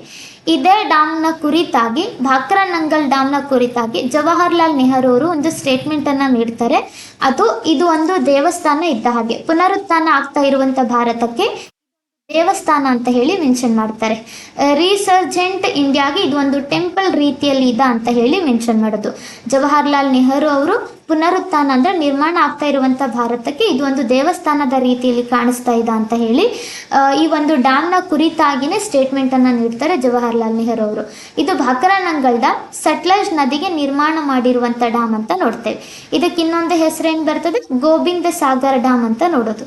ಎಲ್ಲಿದೆ ಇದು? ಈ ಕಡೆ ಹಿಮಾಚಲ್ ಪ್ರದೇಶ್ ಮತ್ತು ಈ ಕಡೆಗೆ ಪಂಜಾಬ್, ಹಿಮಾಚಲ್ ಪ್ರದೇಶ್ ಮತ್ತು ಪಂಜಾಬ್ ಬಾರ್ಡರ್ ಲೊಕೇಶನಲ್ಲಿ ಬರುವಂಥದ್ದು ಭಾಕ್ರಾನಂಗಲ್ ಡ್ಯಾಮ್ ಅಂತ ಹೇಳಿ ನೋಡ್ತೇವೆ. ಹೌದಾ? ದೆನ್ ಇದೇ ಹಿಮಾಚಲ್ ಪ್ರದೇಶದಲ್ಲಿ ಒಂದು ಪೋಂಗ್ ಡ್ಯಾಮ್ ಅಂತ ನೋಡ್ತೇವೆ, ಇನ್ನೊಂದು ನಫ್ತಾ ಜಾಕ್ರಿ ಡ್ಯಾಮ್ ಅಂತ ಹೇಳಿ ನೋಡೋದು. ಪೋಂಗ್ ಡ್ಯಾಮ್ ಮತ್ತೆ ನಫ್ತಾ ಜಾಕ್ರಿ ಡ್ಯಾಮ್ ಎರಡು ಎಲ್ಲಿ ಬರ್ತದೆ ಅಂದರೆ ಹಿಮಾಚಲ್ ಪ್ರದೇಶದಲ್ಲಿ ನೋಡ್ತೇವೆ. ಬಿಯಾಸ್ ನದಿಗೆ ಅಡ್ಡಲಾಗಿ ಪೋಂಗ್ ಡ್ಯಾಮ್ ಇದೆ, ಸಟ್ಲಜ್ ನದಿಗೆ ಅಡ್ಡಲಾಗಿ ನಫ್ತಾ ಜಾಕ್ರಿ ಡ್ಯಾಮ್ ಇರುವಂಥದ್ದು. ಸೊ ದಟ್ ಪೋಂಗ್ ಡ್ಯಾಮ್ ಮತ್ತೆ ನಫ್ತಾ ಜಾಕ್ರಿ ಡ್ಯಾಮ್ ಎರಡು ಎಲ್ಲಿ ಬರ್ತದೆ ಅಂದರೆ ಹಿಮಾಚಲ್ ಪ್ರದೇಶದಲ್ಲಿ ನೋಡ್ತೇವೆ. ಬಿಯಾಸ್ ನದಿಗೆ ಅಡ್ಡಲಾಗಿ ಪೋಂಗ್ ಡ್ಯಾಮ್ ಇದೆ, ಸಟ್ಲಜ್ ನದಿಗೆ ಅಡ್ಡಲಾಗಿ ಇರುವಂಥದ್ದು ನಫ್ತಾ ಜಾಕ್ರಿ ಡ್ಯಾಮ್ ಎಲ್ಲಿ ಬರ್ತದೆ? ಅದು ಹಿಮಾಚಲ್ ಪ್ರದೇಶದ ಭಾಗದಲ್ಲಿ ನೋಡ್ತಾ ಬರ್ತೇವೆ. ಪೋಂಗ್ ಡ್ಯಾಮ್ ಒಂದು, ಇನ್ನೊಂದು ನಫ್ತಾ ಜಾಕ್ರಿ ಡ್ಯಾಮ್. ಸಟ್ಲೆಜ್ ನದಿಗೆ ಅಡ್ಡಲಾಗಿ ನಿರ್ಮಾಣ ಮಾಡಿರುವಂಥದ್ದು ಭಾಕ್ರಾನಂಗಲ್ ಡ್ಯಾಮ್, ಹಿಮಾಚಲ್ ಪ್ರದೇಶ್ ಮತ್ತು ಪಂಜಾಬ್ ಬಾರ್ಡರ್ ಲೊಕೇಶನಲ್ಲಿ ನೋಡ್ತೇವೆ. ಆ ಎರಡು ಬಾರ್ಡರ್ಲಿದ್ದಾಗ ಎರಡು ಸ್ಟೇಟ್ಸ್ಗಳನ್ನು ಹೇಳಿರ್ತಾರೆ. ಇನ್ನು ಉತ್ತರಾಖಂಡ್ ಲೊಕೇಶನಲ್ಲಿ ನೋಡ್ತೇವೆ ನೋಡಿ, ಉತ್ತರಾಖಂಡಲ್ಲಿ ತೆಹರಿ ಡ್ಯಾಮ್ ಇದೆ. ಭಗೀರಥಿ ನದಿಗೆ ಅಡ್ಡಲಾಗಿ ನಿರ್ಮಾಣ ಮಾಡಿರುವಂಥ ಡ್ಯಾಮ್ ಯಾವ್ದು ಬರ್ತದೆ ಅಂದರೆ ತೆಹರಿ ಡ್ಯಾಮ್. ಇನ್ಫ್ಯಾಕ್ಟ್ ನಮ್ಮ ದೇಶದ ಅತಿ ಎತ್ತರವಾದಂಥ ಅಣೆಕಟ್ಟು ಯಾವ್ದು ಬರ್ತದೆ ಅಂದರೆ ತೆಹರಿ ಡ್ಯಾಮ್. ಇದನ್ನ ಹೈಯೆಸ್ಟ್ ಡ್ಯಾಮ್ ಅಂತ ಹೇಳ್ತೀವಿ. ಹೈಯೆಸ್ಟ್ ಅಂದ್ರೆ ಎತ್ತರವಾದಂಥ ಅಣೆಕಟ್ಟು. ಭಾರತದ ಅತಿ ಎತ್ತರವಾದ ಅಣೆಕಟ್ಟು ಯಾವುದಿದೆ ಅಂದ್ರೆ ತೆಹರಿ ಅಣೆಕಟ್ಟು. ಎಲ್ಲಿ ಬರ್ತದೆ? ಇದು ಉತ್ತರಾಖಂಡ್ ಸ್ಟೇಟ್ ಅಲ್ಲಿ ನೋಡ್ತೇವೆ. ಉತ್ತರಾಖಂಡ್ ರಾಜ್ಯದಲ್ಲಿ ಇರುವಂಥದ್ದು ಭಗೀರಥಿ ನದಿಗೆ ಅಡ್ಡಲಾಗಿ ನಿರ್ಮಾಣ ಮಾಡಿರುವಂಥ ಡ್ಯಾಮ್ ಯಾವುದಿದೆ ಅಂದ್ರೆ ಅದು ತೆಹರಿ ಡ್ಯಾಮ್, ರಾಜ್ಯದ ಅತಿ ಎತ್ತರವಾದ ಅಣೆಕಟ್ಟು ಅಂತ ಹೇಳಿ ನೋಡ್ತಾ ಬರ್ತೀವಿ. ಹೌದಾ? ಇದು Tehri dam. Then in return ಈ ಲೊಕೇಶನಲ್ಲಿ ನೋಡ್ಬೋದು. ಇನ್ಫ್ಯಾಕ್ಟ್ ರಾಣಿ ಲಕ್ಷ್ಮೀಬಾಯಿ ಡ್ಯಾಮ್ ಅಂತ ಹೇಳ್ತೀವಿ, ಅಥವಾ ಇದಕ್ಕೆ ರಾಜ್ಘಾಟ್ ಡ್ಯಾಮ್ ಅಂತ ಹೇಳಿ ಕರಿತಾ ಬರ್ತಾರೆ. ಇನ್ಫ್ಯಾಕ್ಟ್ ಇದು ಉತ್ತರ ಪ್ರದೇಶ್ ಮತ್ತು ಮಧ್ಯಪ್ರದೇಶ್ ಬಾರ್ಡರ್ ಲೊಕೇಶನಲ್ಲಿ ಬರುತ್ತೆ. ಯಾವುದಿದೆ ಅಂತ ಹೇಳಿದ್ರೆ ರಾಣಿ ಲಕ್ಷ್ಮೀಬಾಯಿ ಡ್ಯಾಮ್, ರಾಣಿ ಲಕ್ಷ್ಮೀಬಾಯಿ ಅಥವಾ ಇದಕ್ಕೆ ರಾಜ್ಘಾಟ್ ಡ್ಯಾಮ್ ಅಂತಲೂ ಹೇಳಿ ಕರೀತಾರೆ. ಇನ್ನೊಂದಿದ ಮಾತಾ ತಿಲಾ ಡ್ಯಾಮ್ ಅಂತ ನೋಡ್ತೇವೆ, ಅದು ಉತ್ತರ ಪ್ರದೇಶದ ಒಳಗಡೆ ಇರುವಂಥದ್ದು. ಇನ್ಫ್ಯಾಕ್ಟ್ ಇದು ರಾಣಿ ಲಕ್ಷ್ಮೀಬಾಯಿ ಡ್ಯಾಮ್ ಅಥವಾ ರಾಜ್ಘಾಟ್ ಡ್ಯಾಮ್ ಮತ್ತು ಮಾತಾ ತಿಲಾ ಡ್ಯಾಮ್ ಎರಡೂ ಕೂಡ ಏನಿದಾವಲ್ಲ ಇದು ಬೆಟ್ವಾ ನದಿಗೆ ಅಡ್ಡಲಾಗಿ ಇರುವಂಥದ್ದು. ಬೆಟ್ವಾ ನದಿಗೆ ಅಡ್ಡಲಾಗಿ ಇರುವಂಥ ಡ್ಯಾಮ್ಸ್ಗಳು ಎಲ್ಲಿ ಬರ್ತದ ಅಂತ ಹೇಳಿದ್ರೆ ಉತ್ತರ ಪ್ರದೇಶದಲ್ಲಿ ನೋಡ್ತೇವೆ. ರಾಣಿ ಲಕ್ಷ್ಮೀಬಾಯಿ ಡ್ಯಾಮ್ ಉತ್ತರ ಪ್ರದೇಶ್ ಮತ್ತು ಮಧ್ಯಪ್ರದೇಶ್ ಬಾರ್ಡರ್ ಲೊಕೇಶನಲ್ಲಿ ಬರುತ್ತೆ. ಉತ್ತರ ಪ್ರದೇಶ್ ಆ್ಯಂಡ್ MP ಮಧ್ಯಪ್ರದೇಶದ ಬಾರ್ಡರ್ ಲೊಕೇಶನಲ್ಲಿ ರಾಣಿ ಲಕ್ಷ್ಮೀಬಾಯಿ ಡ್ಯಾಮ್. ಇನ್ನೊಂದು ಮಾತಾ ತಿಲಾ ಡ್ಯಾಮ್ ಇದೆ, ಇದು ಉತ್ತರ ಪ್ರದೇಶದಲ್ಲಿ ಬರುವಂಥದ್ದು ಮಾತಾ ತಿಲಾ ಡ್ಯಾಮ್. ಇವೆರಡು ಮಾತಾ ತಿಲಾ ಡ್ಯಾಮ್ ಮತ್ತು ರಾಣಿ ಲಕ್ಷ್ಮೀಬಾಯಿ ಡ್ಯಾಮ್ ಎರಡು ಯಾವ ನದಿಗೆ ಕನ್ಸ್ಟ್ರಕ್ಟ್ ಮಾಡಿದ್ದಾರೆ? ಅದು ಬೇತ್ವಾ ನದಿಗೆ ಕನ್ಸ್ಟ್ರಕ್ಟ್ ಆಗಿರುವಂಥ ಡ್ಯಾಮ್ ಅಂತ ನೋಡ್ತೇವೆ. ಇಲ್ಲಿದ್ದ ಒಂದು ರಾಣಿ ಲಕ್ಷ್ಮೀಬಾಯಿ ಡ್ಯಾಮ್, ಮಾತಾ ತಿಲಾ ಡ್ಯಾಮ್ ಎರಡೂ ಡ್ಯಾಮ್ಸ್ಗಳು ಯಾವ ನದಿಗೆ ಸಂಬಂಧಪಡುತ್ತೆ? ಇದು ಬೇಟ್ವಾ ನದಿಗೆ ಅಡ್ಡಲಾಗಿ ನಿರ್ಮಾಣ ಮಾಡಿರುವಂಥ ಡ್ಯಾಮ್. ಇನ್ಫ್ಯಾಕ್ಟ್ ಎಲ್ಲಿದ್ದಾವೆ ಎರಡು? ಉತ್ತರ ಪ್ರದೇಶದಲ್ಲಿ ನೋಡ್ತೇವೆ. ರಾಣಿ ಲಕ್ಷ್ಮೀಬಾಯಿ ಡ್ಯಾಮ್ ಅನ್ನೋದು ಒಂದು ಉತ್ತರ ಪ್ರದೇಶ್ ಮತ್ತು ಮಧ್ಯಪ್ರದೇಶ್ ಬಾರ್ಡರ್ ಲೊಕೇಶನಲ್ಲಿ ಬರುತ್ತೆ. ಮಾತಾ ತಿಲಾ ಡ್ಯಾಮ್ ಉತ್ತರ ಪ್ರದೇಶದಲ್ಲಿ ಇರುವಂಥದ್ದು. ದೆನ್ ಜಾರ್ಖಂಡ್ ಒಳಗಡೆ ನೋಡ್ತಾ ಬರ್ತೀವಿ. ಭಾರಕ್ ನದಿಗೆ ಸಂಬಂಧಪಟ್ಟಿರೋ ಹಾಗೆ ಡ್ಯಾಮ್ ಇದೆ, ಅದನ್ನು ಮೈಥುನ್ ಡ್ಯಾಮ್ ಅಂತ ಹೇಳಿ ನೋಡ್ತಾ ಬರೋದು.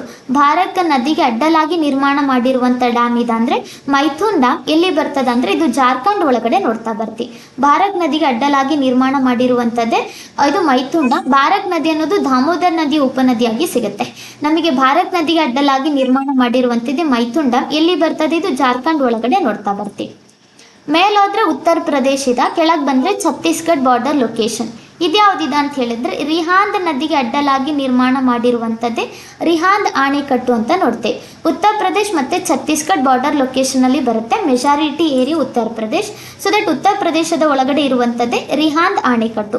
ರಿಹಾಂದ್ ಡ್ಯಾಮ್ಗೆ ಗೋವಿಂದ್ ವಲ್ಲಭಪಂತ್ ಸಾಗರ್ ಡ್ಯಾಮ್ ಅಂತ ಹೇಳ್ತೀವಿ. ಇನ್ ಫ್ಯಾಕ್ಟ್ ಲಾರ್ಜೆಸ್ಟ್ ರಿಸರ್ವಯರ್ ಅಂತ ಹೇಳಿ ತಗೊಂಡಾಗ ಅತಿ ಹೆಚ್ಚು ನೀರಿನ ಸಂಗ್ರಹಣ ಸಾಮರ್ಥ್ಯ ಇರುವಂಥದ್ದು ಗೋವಿಂದ್ ವಲ್ಲಭಪಂತ್ ಸಾಗರ್ ಡ್ಯಾಮ್ ನೋಡ್ತೇವೆ. ಅದು ಉತ್ತರ ಪ್ರದೇಶ್ ಮತ್ತು Chhattisgarh border location, majority area Uttar Pradesh. Rihand ನದಿಗೆ ಅಡ್ಡಲಾಗಿ ನಿರ್ಮಾಣ ಮಾಡಿರುವಂಥದ್ದೇ ರಿಹಾಂದ್ ಆಣೆಕಟ್ಟು, ಗೋವಿಂದ್ ವಲ್ಲಭಪಂತ್ ಸಾಗರ್ ಡ್ಯಾಮ್ ಅಂತ ಹೇಳಿ ನೋಡ್ತಾ ಬರ್ತೇವೆ. ಇನ್ನೊಂದಿದೆ ಒಡಿಸ್ಸಾದಲ್ಲಿ ನಿರ್ಮಾಣ ಮಾಡಿರುವಂಥ ಆಣೆಕಟ್ಟು. ಒಡಿಸ್ಸಾದಲ್ಲಿ ಮಹಾನದಿಗೆ ಅಡ್ಡಲಾಗಿ ನಿರ್ಮಾಣ ಮಾಡಿದ್ದಾರೆ, ಅದೇ ಹಿರಾಕುಡ್ ಆಣೆಕಟ್ಟು ಅಂತ ನೋಡ್ತೇವೆ. ಇದು ಸ್ಪೆಷಾಲಿಟಿ ಏನಿದೆ ಅಂದರೆ ದೇಶದ ಒಳಗಡೆ ಇರುವಂಥ ಅತಿ ಉದ್ದವಾದ ಆಣೆಕಟ್ಟು ಅಂತ ಹೇಳ್ತೀವಿ. ಅಪ್ರಾಕ್ಸಿಮೇಟ್ಲಿ 26 ಕಿಲೋಮೀಟರ್ ಅಷ್ಟು ಲೆಂತ್ ಸಿಗುತ್ತೆ. ಅತಿ ಉದ್ದವಾದ ಆಣೆಕಟ್ಟು, ಲಾಂಗೆಸ್ಟ್ ಡ್ಯಾಮ್ ಅಂತ ಹೇಳಿ ತಗೊಂಡಾಗ ಅದು ಹಿರಾಕುಡ್ ಆಣೆಕಟ್ಟು. ಎಲ್ಲಿ ಬರ್ತದೆ? ಒಡಿಸ್ಸಾದ ಒಳಗಡೆ ನೋಡ್ತೇವೆ. ಮಹಾನದಿಗೆ ಅಡ್ಡಲಾಗಿ ನಿರ್ಮಾಣ ಮಾಡಿರುವಂಥ ಆಣೆಕಟ್ಟು ಅದು ಹಿರಾಕುಡ್ ಆಣೆಕಟ್ಟು. ದೇಶದ ಅತಿ ಉದ್ದವಾದ ಆಣೆಕಟ್ಟು ಅಂತ ತಗೊಂಡಾಗ ಅದು ಹಿರಾಕುಡ್ ಆಣೆಕಟ್ಟು. ಹೌದಾ? ಉದ್ದವಾಗಿರುವಂಥದ್ದು ಅಪ್ರಾಕ್ಸಿಮೇಟ್ಲಿ 26 ಕಿಲೋಮೀಟರ್ ಅಷ್ಟು ಲೆಂತ್ ಸಿಗುತ್ತೆ.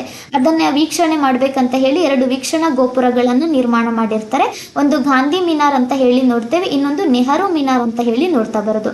ಇದನ್ನ ವೀಕ್ಷಣೆ ಮಾಡಿ ಆ ಕಡೆಯಿಂದ ಎಂಡ್ ಕಾಣಿಸ್ಬೇಕು. ಈ ನಿಟ್ಟಿನ ಒಳಗಡೆ ಒಂದು ಗಾಂಧಿ ಮಿನಾರ್ ಮತ್ತೆ ನೆಹರು ಮಿನಾರ್ ಅಂತ ಹೇಳಿ 2 ವೀಕ್ಷಣಾ ಗೋಪುರಗಳನ್ನು ನಿರ್ಮಾಣ ಮಾಡಿದ್ದಾರೆ.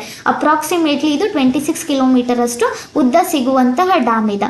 ಯಾವ್ದಿದೆ ಅಂದರೆ ಹಿರಾಕುಡ್ ಆಣೆಕಟ್ಟು. ಇದೇನಿದೆ ಸ್ಪೆಷಾಲಿಟಿ? ದೇಶದ ಅತಿ ಉದ್ದವಾದ ಆಣೆಕಟ್ಟು, ಮಹಾನದಿಗೆ ಅಡ್ಡಲಾಗಿ ನಿರ್ಮಾಣ ಮಾಡಿರುವಂಥದ್ದು. ಎಲ್ಲಿ ಬರ್ತದೆ? ಒಡಿಸ್ಸಾದ ಒಳಗಡೆ ನೋಡ್ತಾ ಬರ್ತೇವೆ. ಇನ್ನು ಇನ್ ರಿಟರ್ನ್ ಇಲ್ಲಿ ಬರ್ರಿ ರಾಜಸ್ಥಾನ್ ಲೊಕೇಶನ್ಗೆ ಬಂದಾಗ ಬಿಯಾಸ್ ನದಿಗೆ ಅಡ್ಡಲಾಗಿ ನಿರ್ಮಾಣ ಮಾಡಿರುವಂಥದ್ದು ಬಿಲಾಸ್ಪುರ್ ಡ್ಯಾಮ್ ಅಂತ ನೋಡ್ತೇವೆ. ಅದು ರಾಜಸ್ಥಾನದ ಒಳಗಡೆ ಇರುವಂಥದ್ದು ಬಿಯಾಸ್ ಡ್ಯಾಮ್. ಬಿಯಾಸ್ ನದಿಗೆ ಅಡ್ಡಲಾಗಿ ಬಿಲಾಸ್ಪುರ್ ಡ್ಯಾಮ್ ಅನ್ನು ಕನ್ಸ್ಟ್ರಕ್ಟ್ ಮಾಡಿರುವಂಥದ್ದು. ಇನ್ ರಿಟರ್ನ್ ಚಂಬಲ್ ನದಿಗೆ ಅಡ್ಡಲಾಗಿ ಅಂತ ಹೇಳಿ ತಗೊಂಡಾಗ ಒಂದು ರಾಣಾ ಪ್ರತಾಪ್ ಸಾಗರ್ ಡ್ಯಾಮ್ ಇದೆ, ಇನ್ನೊಂದು ಜವಾಹರ್ ಸಾಗರ್ ಡ್ಯಾಮ್ ಮತ್ತು ಮಾಹಿ ಬಜಾಜ್ ಡ್ಯಾಮ್ ಅಂತ ಹೇಳಿ ನೋಡ್ತೇವೆ. Then third one Mahi Bajaj dam. ಇನ್ನೊಂದು ಯಾವುದಿದೆ ಅಂತ ಹೇಳಿದರೆ ಗಾಂಧಿ ಸಾಗರ್ ಡ್ಯಾಮ್. ಈ 4 ಡ್ಯಾಮ್ಗಳೇನಿದಾವಲ್ಲ ಇವುಗಳನ್ನು ಚಂಬಲ್ ನದಿಗೆ ಅಡ್ಡಲಾಗಿ ನಿರ್ಮಾಣ ಮಾಡಿದ್ದಾರೆ. ಮತ್ತು ಚಂಬಲ್ ನದಿ ಕಣಿವೆ ಯೋಜನೆಗಳಂತ ಹೇಳಿ ತಗೊಂಡಾಗ ಈ ಡ್ಯಾಮ್ಸ್ಗಳು ಕನ್ಸ್ಟ್ರಕ್ಟ್ ಆಗಿರೋದು ನೋಡ್ತಾ ಬರ್ತೇವೆ. ರಾಣಾ ಪ್ರತಾಪ್ ಸಾಗರ್ ಡ್ಯಾಮ್, ಜವಾಹರ್ ಸಾಗರ್ ಡ್ಯಾಮ್ ಮತ್ತು ಮಾಹಿ ಬಜಾಜ್ ಡ್ಯಾಮ್. ಇನ್ನೊಂದು ಯಾವುದಿದೆ ಅಂತ ಹೇಳಿದರೆ ಗಾಂಧಿ ಸಾಗರ್ ಡ್ಯಾಮ್.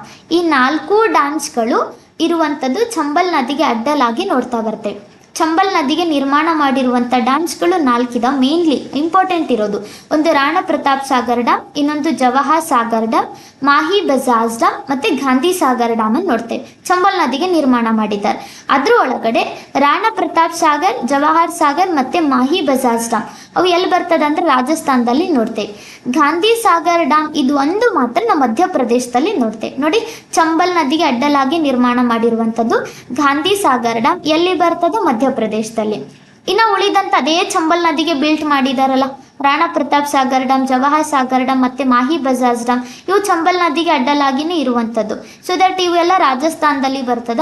ಗಾಂಧಿ ಸಾಗರ್ ಡ್ಯಾಮ್ ಮಧ್ಯಪ್ರದೇಶದಲ್ಲಿ ಬರುತ್ತೆ. ಇದು ಒಂದು ಚಂಬಲ್ ನದಿಗೆ ಅಡ್ಡಲಾಗಿ ನಿರ್ಮಾಣ ಮಾಡಿದ್ದಾರೆ. ಚಂಬಲ್ ನದಿ ಕಣಿವೆ ಯೋಜನೆಗಳಂತ ಹೇಳಿದ್ರೆ ಆ ನದಿಗೆ ಸಂಬಂಧಪಟ್ಟಿರೋಗೆ ಯಾವ ಡ್ಯಾಮ್ಸ್ಗಳಿದಾವೆ ಅಂತ ಹೇಳಿ ನೋಡ್ಬೇಕು. ಸೊ ದಟ್ ಅಲ್ಲಿ ಚಂಬಲ್ ನದಿಗೆ ಅಂತ ತಗೊಂಡಾಗ ಒಂದು Gandhi Sagar dam belongs to Madhya Pradesh, Mahi Bajaj dam ಅಂತ ನೋಡ್ತೇವೆ, ಜವಾಹರ್ ಸಾಗರ್ ಡ್ಯಾಮ್, ಇನ್ನೊಂದು ರಾಣಾ ಪ್ರತಾಪ್ ಸಾಗರ್ ಡ್ಯಾಮ್. ಅಷ್ಟು ಯಾವ ನದಿಗೆ ಸಂಬಂಧಪಡುತ್ತೆ? ಚಂಬಲ್ ನದಿಗೆ. ಎಲ್ಲಿ ಕನ್ಸ್ಟ್ರಕ್ಟ್ ಇದೆ ಈ 3 ಡ್ಯಾಮ್ಸ್ಗಳು? ರಾಜಸ್ಥಾನದಲ್ಲಿ ನೋಡ್ತೇವೆ. ಗಾಂಧಿ ಸಾಗರ್ ಡ್ಯಾಮ್ ಇದು ಒಂದು ಮಾತ್ರ ಮಧ್ಯಪ್ರದೇಶದಲ್ಲಿ ಇರುವಂಥದ್ದು, ಅದು ಚಂಬಲ್ ನದಿಗೆ ಬಿಲ್ಟ್ ಮಾಡಿದ್ದಾರೆ. ಆಯಿತಾ?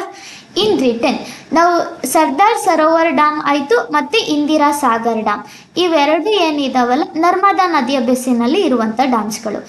ಈ ಒಂದು ಇಲ್ಲಿ ಬರ್ತದೆ ಛತ್ತೀಸ್ಗಢ ಲೊಕೇಶನ್, ಈ ಕಡೆಗೆ ಬರ್ತಿದೆ ಮಧ್ಯಪ್ರದೇಶ್. ಛತ್ತೀಸ್ಗಢ ಮತ್ತು ಮಧ್ಯಪ್ರದೇಶದ ಬಾರ್ಡರ್ ಲೊಕೇಶನಲ್ಲಿ ನಾವು ಅಮರಕಂಟಕ್ ಅಥವಾ ಅಚಾನಕ್ ಮಾರವನ್ನು ಬಯೋಸ್ಪಿಯರ್ ನೋಡ್ತೇವೆ. ನಥಿಂಗ್ ಬಟ್ ಅಲ್ಲಿ ಫಾರೆಸ್ಟ್ ಕವರೇಜ್ ಇದೆ. ಅಮರಕಂಟಕ ಲೊಕೇಶನ್ನಲ್ಲಿ ಆರಿಜಿನೇಟ್ ಆಗುವಂಥ ವೆಸ್ಟರ್ನ್ ಫ್ಲೋಯಿಂಗ್ ರಿವರ್ ಇದೆ ಕಾಲ್ ನರ್ಮದಾ ನದಿ. ಮಧ್ಯಪ್ರದೇಶದ ಅಮರಕಂಟಕ ರೀಜನಲ್ಲಿ ಹುಟ್ಟುವಂಥ ನರ್ಮದಾ ನದಿ ಪಶ್ಚಿಮಾಭಿಮುಖವಾಗಿ ಹೀಗೆ ಹರಿತಾ ಇದೆ. ಈ ನದಿಗೆ ಅಡ್ಡಲಾಗಿ ಸಾವಿರಾರು ಅಣೆಕಟ್ಟುಗಳನ್ನು ನಿರ್ಮಾಣ ಮಾಡ್ತಾರೆ. ಸೊ ದಟ್ ಈ ಅಣೆಕಟ್ಟನ್ನು ನಿರ್ಮಾಣ ಹಂತವನ್ನು ತಪ್ಪಿಸ್ಬೇಕಲ್ಲ, ಅದಕ್ಕೋಸ್ಕರ ನರ್ಮದಾ ಬಚಾವೋ ಆಂದೋಲನನೂ ಕೂಡ ನಡೆಯುತ್ತೆ ಪರಿಸರವಾದಿಗಳಿಂದ. ನರ್ಮದಾ ಬಚಾವೋ ಆಂದೋಲನ ಯಾವ ನದಿಗೆ ಸಂಬಂಧಪಡುತ್ತೆ? ನರ್ಮದಾ ನದಿಗೆ. ನರ್ಮದಾ ನದಿಗೆ ಅತಿ ಹೆಚ್ಚು ಡ್ಯಾಮ್ಸ್ಗಳನ್ನು ಕನ್ಸ್ಟ್ರಕ್ಟ್ ಮಾಡಿರುವಂಥ ನಿಟ್ಟಿನ ಒಳಗಡೆ ನರ್ಮದಾ ನದಿಯ ಉಳಿವಿಗೋಸ್ಕರ ಡ್ಯಾಮ್ಸ್ಗಳನ್ನು ಕನ್ಸ್ಟ್ರಕ್ಟ್ ಮಾಡ್ತಿದ್ದಾರಲ್ಲ, ಆ ನರ್ಮದಾ ನದಿಯ ಉಳಿವಿಗೋಸ್ಕರ ಈ ಒಂದು ಪರಿಸರ ಚಳುವಳಿ ನಡೀತಾ ಹೋಗ್ತದೆ. ಅದು ರಿವರ್ ಬೆಸನ್ಗೆ, ಅದೇ ನರ್ಮದಾ ಬಚಾವೋ ಆಂದೋಲನ ಅಂತ ನೋಡ್ತೇವೆ. ಈ ನರ್ಮದಾ ನದಿ is a western flowing river. ಯಾವುದೇ ಥರದ ನದಿ ಮುಖಜ ಭೂಮಿಯನ್ನು ಇದು ಒಳಗೊಂಡಿಲ್ಲ. ಯಾವುದೇ ಸೆಡಿಮೆಂಟ್ಸ್ಗಳನ್ನು ತಗೊಂಡು ಹೋಗಲ್ಲ, ಅದಕ್ಕೆ ನದಿ ಮುಖಜ ಭೂಮಿ ಇದಕ್ಕೆ ಕ್ರಿಯೇಟ್ ಆಗಿಲ್ಲ. ಇದೇ ನರ್ಮದಾ ನದಿಗೆ ಅಡ್ಡಲಾಗಿ ಇರುವಂಥದ್ದು Indira Sagar dam. So that Indira Sagar dam ಎಲ್ಲಿ ಬರ್ತದೆ ಅಂದರೆ ಮಧ್ಯಪ್ರದೇಶದಲ್ಲಿ ಇದೆ. ಸರ್ದಾರ್ ಸರೋವರ ಡ್ಯಾಮನ್ನು ನೋಡ್ತೇವೆ, ಇದು ಬರೋದು ಗುಜರಾತ್ ಒಳಗಡೆ ಇರುವಂಥದ್ದು. ಈ ಡ್ಯಾಮ್ಸ್ಗಳು ಎದಕ್ಕೆ ಕನ್ಸ್ಟ್ರಕ್ಟ್ ಇದೆ? ನರ್ಮದಾ ನದಿಗೆ. ಮಧ್ಯಪ್ರದೇಶದಲ್ಲಿ ಇಂದಿರಾ ಸಾಗರ್ ಡ್ಯಾಮ್ ನೋಡ್ತೇವೆ, ಇನ್ನು ಗುಜರಾತ್ ಒಳಗಡೆ ಇರುವಂಥದ್ದು ಸರ್ದಾರ್ ಸರೋವರ ಡ್ಯಾಮ್ ಅಂತ ಹೇಳಿ ನೋಡ್ತೇವೆ. ನರ್ಮದಾ ನದಿಗೆ ಅಡ್ಡಲಾಗಿ ನಿರ್ಮಾಣ ಮಾಡಿರುವಂಥ ಡ್ಯಾಮ್. ಇನ್ ರಿಟರ್ನ್ ತಪತಿ ನದಿ ಪ್ಯಾರ್ಲೆಲ್, ಇದು ನರ್ಮದಾ ನದಿ ಹರಿತದಂದ್ರೆ ಅದಕ್ಕೆ ಸಮಾನಾಂತರವಾಗಿ ಹರಿಯುವಂಥ ಪ್ಯಾರ್ಲೆಲ್ ರಿವರ್ ತಪತಿ ನದಿ ಅಥವಾ ತಾಪಿ ರಿವರ್ ಅಂತ ಹೇಳಿ ನೋಡ್ತೇವೆ. ಈ ತಪತಿ ನದಿಗೆ ಅಡ್ಡಲಾಗಿ ಒಂದು ಉಕೈ ಡ್ಯಾಮ್ ಇದೆ, ಇನ್ನೊಂದು ಕಕ್ರಪಾರ ಡ್ಯಾಮ್. ಉಕೈ ಡ್ಯಾಮ್ ಮತ್ತು ಕಕ್ರಪಾರ ಡ್ಯಾಮ್ ಎರಡು ಎಲ್ಲಿದ್ದಾವೆ ಅಂದರೆ ಗುಜರಾತ್ ಒಳಗಡೆ ನೋಡ್ತೇವೆ. ತಪತಿ ನದಿಗೆ ಅಡ್ಡಲಾಗಿ ಇದಕ್ಕೆ ಸೂರ್ಯನ ಮಗಳು ಅಂತಲೂ ಹೇಳ್ತಾರೆ. ತಪತಿ ನದಿಗೆ ಅಡ್ಡಲಾಗಿ ಉಕೈ ಡ್ಯಾಮ್ ಮತ್ತು ಕಕ್ರಪಾರ ಡ್ಯಾಮನ್ನು ನಿರ್ಮಾಣ ಮಾಡಿದ್ದಾರೆ. ಉಕೈ ಮತ್ತು ಕಕ್ರಪಾರ ಡ್ಯಾಮ್ ಎರಡು ಎಲ್ಲಿ ಬರ್ತದೆ ಅಂದರೆ ಗುಜರಾತ್ ಒಳಗಡೆ ನೋಡ್ತೇವೆ. ಗುಜರಾತ್ ಸೂರತ್ ಲೊಕೇಶನಲ್ಲಿ ಇರುವಂಥದ್ದು. ತಪತಿ ನದಿಗೆ ಅಡ್ಡಲಾಗಿ ಉಕೈ ಡ್ಯಾಮ್ ಮತ್ತು ಕಕ್ರಪಾರ ಡ್ಯಾಮ್ ಎರಡು ಎಲ್ಲಿ ಬರ್ತದೆ? ಇದು ಗುಜರಾತ್ ಒಳಗಡೆ ನೋಡ್ತೇವೆ. ಕೊಯ್ನಾ ನದಿಗೆ ಅಡ್ಡಲಾಗಿ ಕೊಯ್ನಾ ಅಣೆಕಟ್ಟು ಇರುವಂಥದ್ದು ಮಹಾರಾಷ್ಟ್ರದ ಒಳಗಡೆ ಇದೆ. ಡ್ಯಾಮ್ಸ್ಗಳಿದಾವೆ ಅಂತ ಹೇಳಿದ್ರೆ ಅಫ್ಕೋರ್ಸ್ ಅಡ್ವಾಂಟೇಜಸ್ಗಳಿದಾವೆ. ಕೆಲವು ಡ್ಯಾಮ್ಸ್ಗಳಿದಾವೆ ಅಂದಾಗ ಅದರಿಂದನೂ ಕೂಡ ಡಿಸ್ಅಡ್ವಾಂಟೇಜ್ ಉಂಟು. ಫಾರ್ ಎಕ್ಸಾಂಪಲ್ ಅಲ್ಲಿಂದ ಡ್ಯಾಮ್ಸ್ಗಳಿಂದ ಆಗುವಂಥ ಅನಾನುಕೂಲತೆ ಒಳಗಡೆ ಕೊಯ್ನಾ ಡ್ಯಾಮಿಂದ ಫಾರ್ಮ್ ಆಗಿರುವಂಥ ಒಂದು ಭೂಕಂಪನದ ಅಲೆಗಳು, ಎಸ್ಪೆಷಲಿ ಅರ್ತ್ ಕ್ವೇಕ್ ಆಗೋಕ್ಕೆ ಕಾರಣನೇ ಡ್ಯಾಮ್ ಅಂತಲೂ ಕೂಡ ರಿಪೋರ್ಟ್ ಆಗ್ತದೆ. ಮಹಾರಾಷ್ಟ್ರದ ಒಳಗಡೆ ಇರುವಂಥ ಕೊಯ್ನಾ ಡ್ಯಾಮ್ ಅಂದರೆ ಈ ಒಂದು ಡ್ಯಾಮ್ ಕನ್ಸ್ಟ್ರಕ್ಟ್ ಇರೋದ್ರಿಂದ ಅದರಿಂದ ನೀರು ನಿಂತಿರುತ್ತೆ. ಇದು ಅಂತರ್ಜಲ ಮಟ್ಟ ಒಳಗಡೆ ಎನ್ರಿಚ್ ಆಗ್ತದೆ ಅಫ್ಕೋರ್ಸ್. ಆದರೆ ಭೂಸ್ಥಾವರಗಳಲ್ಲಿ ಸಡಿಲ ಉಂಟಾಗಿ ಏನಾಗ್ತದೆ, ಅದು ಭೂಕಂಪದ ಅಲೆಗಳು ಫಾರ್ಮ್ ಆಗೋಕ್ಕೆ ಮತ್ತು ಅದು ರಿಲೀಸ್ ಆಗೋಕ್ಕೂ ಕೂಡ ಕಾರಣ ಆಗ್ತದೆ ಅಂತ ನೋಡ್ತೇವೆ. ಸೊ ದಟ್ ಈ ಕೊಯ್ನಾ ಡ್ಯಾಮಿಂದ ಈವನ್ ನಮ್ಮ ಬಿಜಾಪುರ್, ಬಾಗಲಕೋಟ್ ಲೊಕೇಶನ್, ಎಸ್ಪೆಷಲಿ ಬಿಜಾಪುರಲ್ಲಿ ಭೂಕಂಪನದ ಅಲೆಗಳು ಕಾಣ ಸಿಗ್ತದೆ ಅಂತ ಹೇಳಿದಾಗ ಅದು ಸೆನ್ಸ್ ಆಗ್ತದೆ ಅಂತ ಹೇಳ್ತದೆ. ಅದಕ್ಕೆ ಮೇಜರ್ ಕಾರಣನೇ ಈ ಕೊಯ್ನಾ ಡ್ಯಾಮ್ ಅಂತ ಹೇಳಿ ನೋಡ್ತೀವಿ. ಕೊಯ್ನಾ ನದಿಗೆ ಅಡ್ಡಲಾಗಿ ನಿರ್ಮಾಣ ಮಾಡಿರುವಂಥ ಡ್ಯಾಮೇ ಕೊಯ್ನಾ ಡ್ಯಾಮ್. ಕೊಯ್ನಾ ಡ್ಯಾಮ್ ಎಲ್ಲಿ ಬರ್ತದೆ? ಮಹಾರಾಷ್ಟ್ರದಲ್ಲಿ. ಡಿಸ್ಅಡ್ವಾಂಟೇಜ್ ಅಂತ ಹೇಳಿ ತಗೊಂಡಾಗ ಅಫ್ಕೋರ್ಸ್ ಅದು ಭೂಕಂಪನದ ಅಲೆಗಳು ಸೃಷ್ಟಿ ಆಗೋಕ್ಕೆ, ಭೂಕಂಪ ಅರ್ಥಕ್ವೇಕ್ ಲೀಡ್ ಆಗೋಕ್ಕೆ ಕಾರಣ ಅಂತಲೂ ನೋಡ್ತಾ ಬರ್ತೀವಿ. ಅದು ಒಂದು ಮೇಜರ್ ಇಫ್ ಇಟ್ ಈಸ್ ಏನಾದ್ರೂ ಡ್ಯಾಮ್ಸ್ಗಳೇನಾದ್ರು ಒಡೆದೋಯ್ತು ಅಂದಾಗ ಅಫ್ಕೋರ್ಸ್ ಹಜಾರ್ಡ್ ಎಲ್ಲ ಜಾಸ್ತಿ ಆಗ್ತದಲ್ಲ, ಅವೆಲ್ಲ ಅನಾನುಕೂಲಗಳು. ಫಾರೆಸ್ಟ್ ಕವರೇಜ್ ನಶಿಸಿ ಹೋಗುವಂಥದ್ದು, ಡ್ಯಾಮ್ಸ್ ಕನ್ಸ್ಟ್ರಕ್ಟ್ ಮಾಡಬೇಕಂದ್ರೆ ಗ್ರಾಮಸ್ಥರನ್ನ ಸ್ಥಳಾಂತರ ಮಾಡಬೇಕು, ಅಲ್ಲಿ ಫಾರೆಸ್ಟ್ ನಾಶ ಆಗ್ತಾ ಬರ್ತದೆ, ಜೀವ ಸಂಕುಲ ಹಾನಿ ಆಗ್ತದೆ, ಇದೆಲ್ಲ ಡಿಸ್ಅಡ್ವಾಂಟೇಜ್ ಆಗುತ್ತೆ. ಈ ಒಂದು ಅಡ್ವಾಂಟೇಜಸ್ಗಳು ಜಾಸ್ತಿ ಇರೋದ್ರಿಂದ ನಾವು ಡ್ಯಾಮ್ಸ್ಗಳನ್ನು ಕನ್ಸ್ಟ್ರಕ್ಟ್ ಮಾಡಿರ್ತೇವೆ. ಹೌದಾ? ಮಹಾರಾಷ್ಟ್ರದಲ್ಲಿ ಯಾವುದಿದೆ ಅಂತ ಹೇಳಿದ್ರೆ ಕೊಯ್ನಾ ಡ್ಯಾಮ್.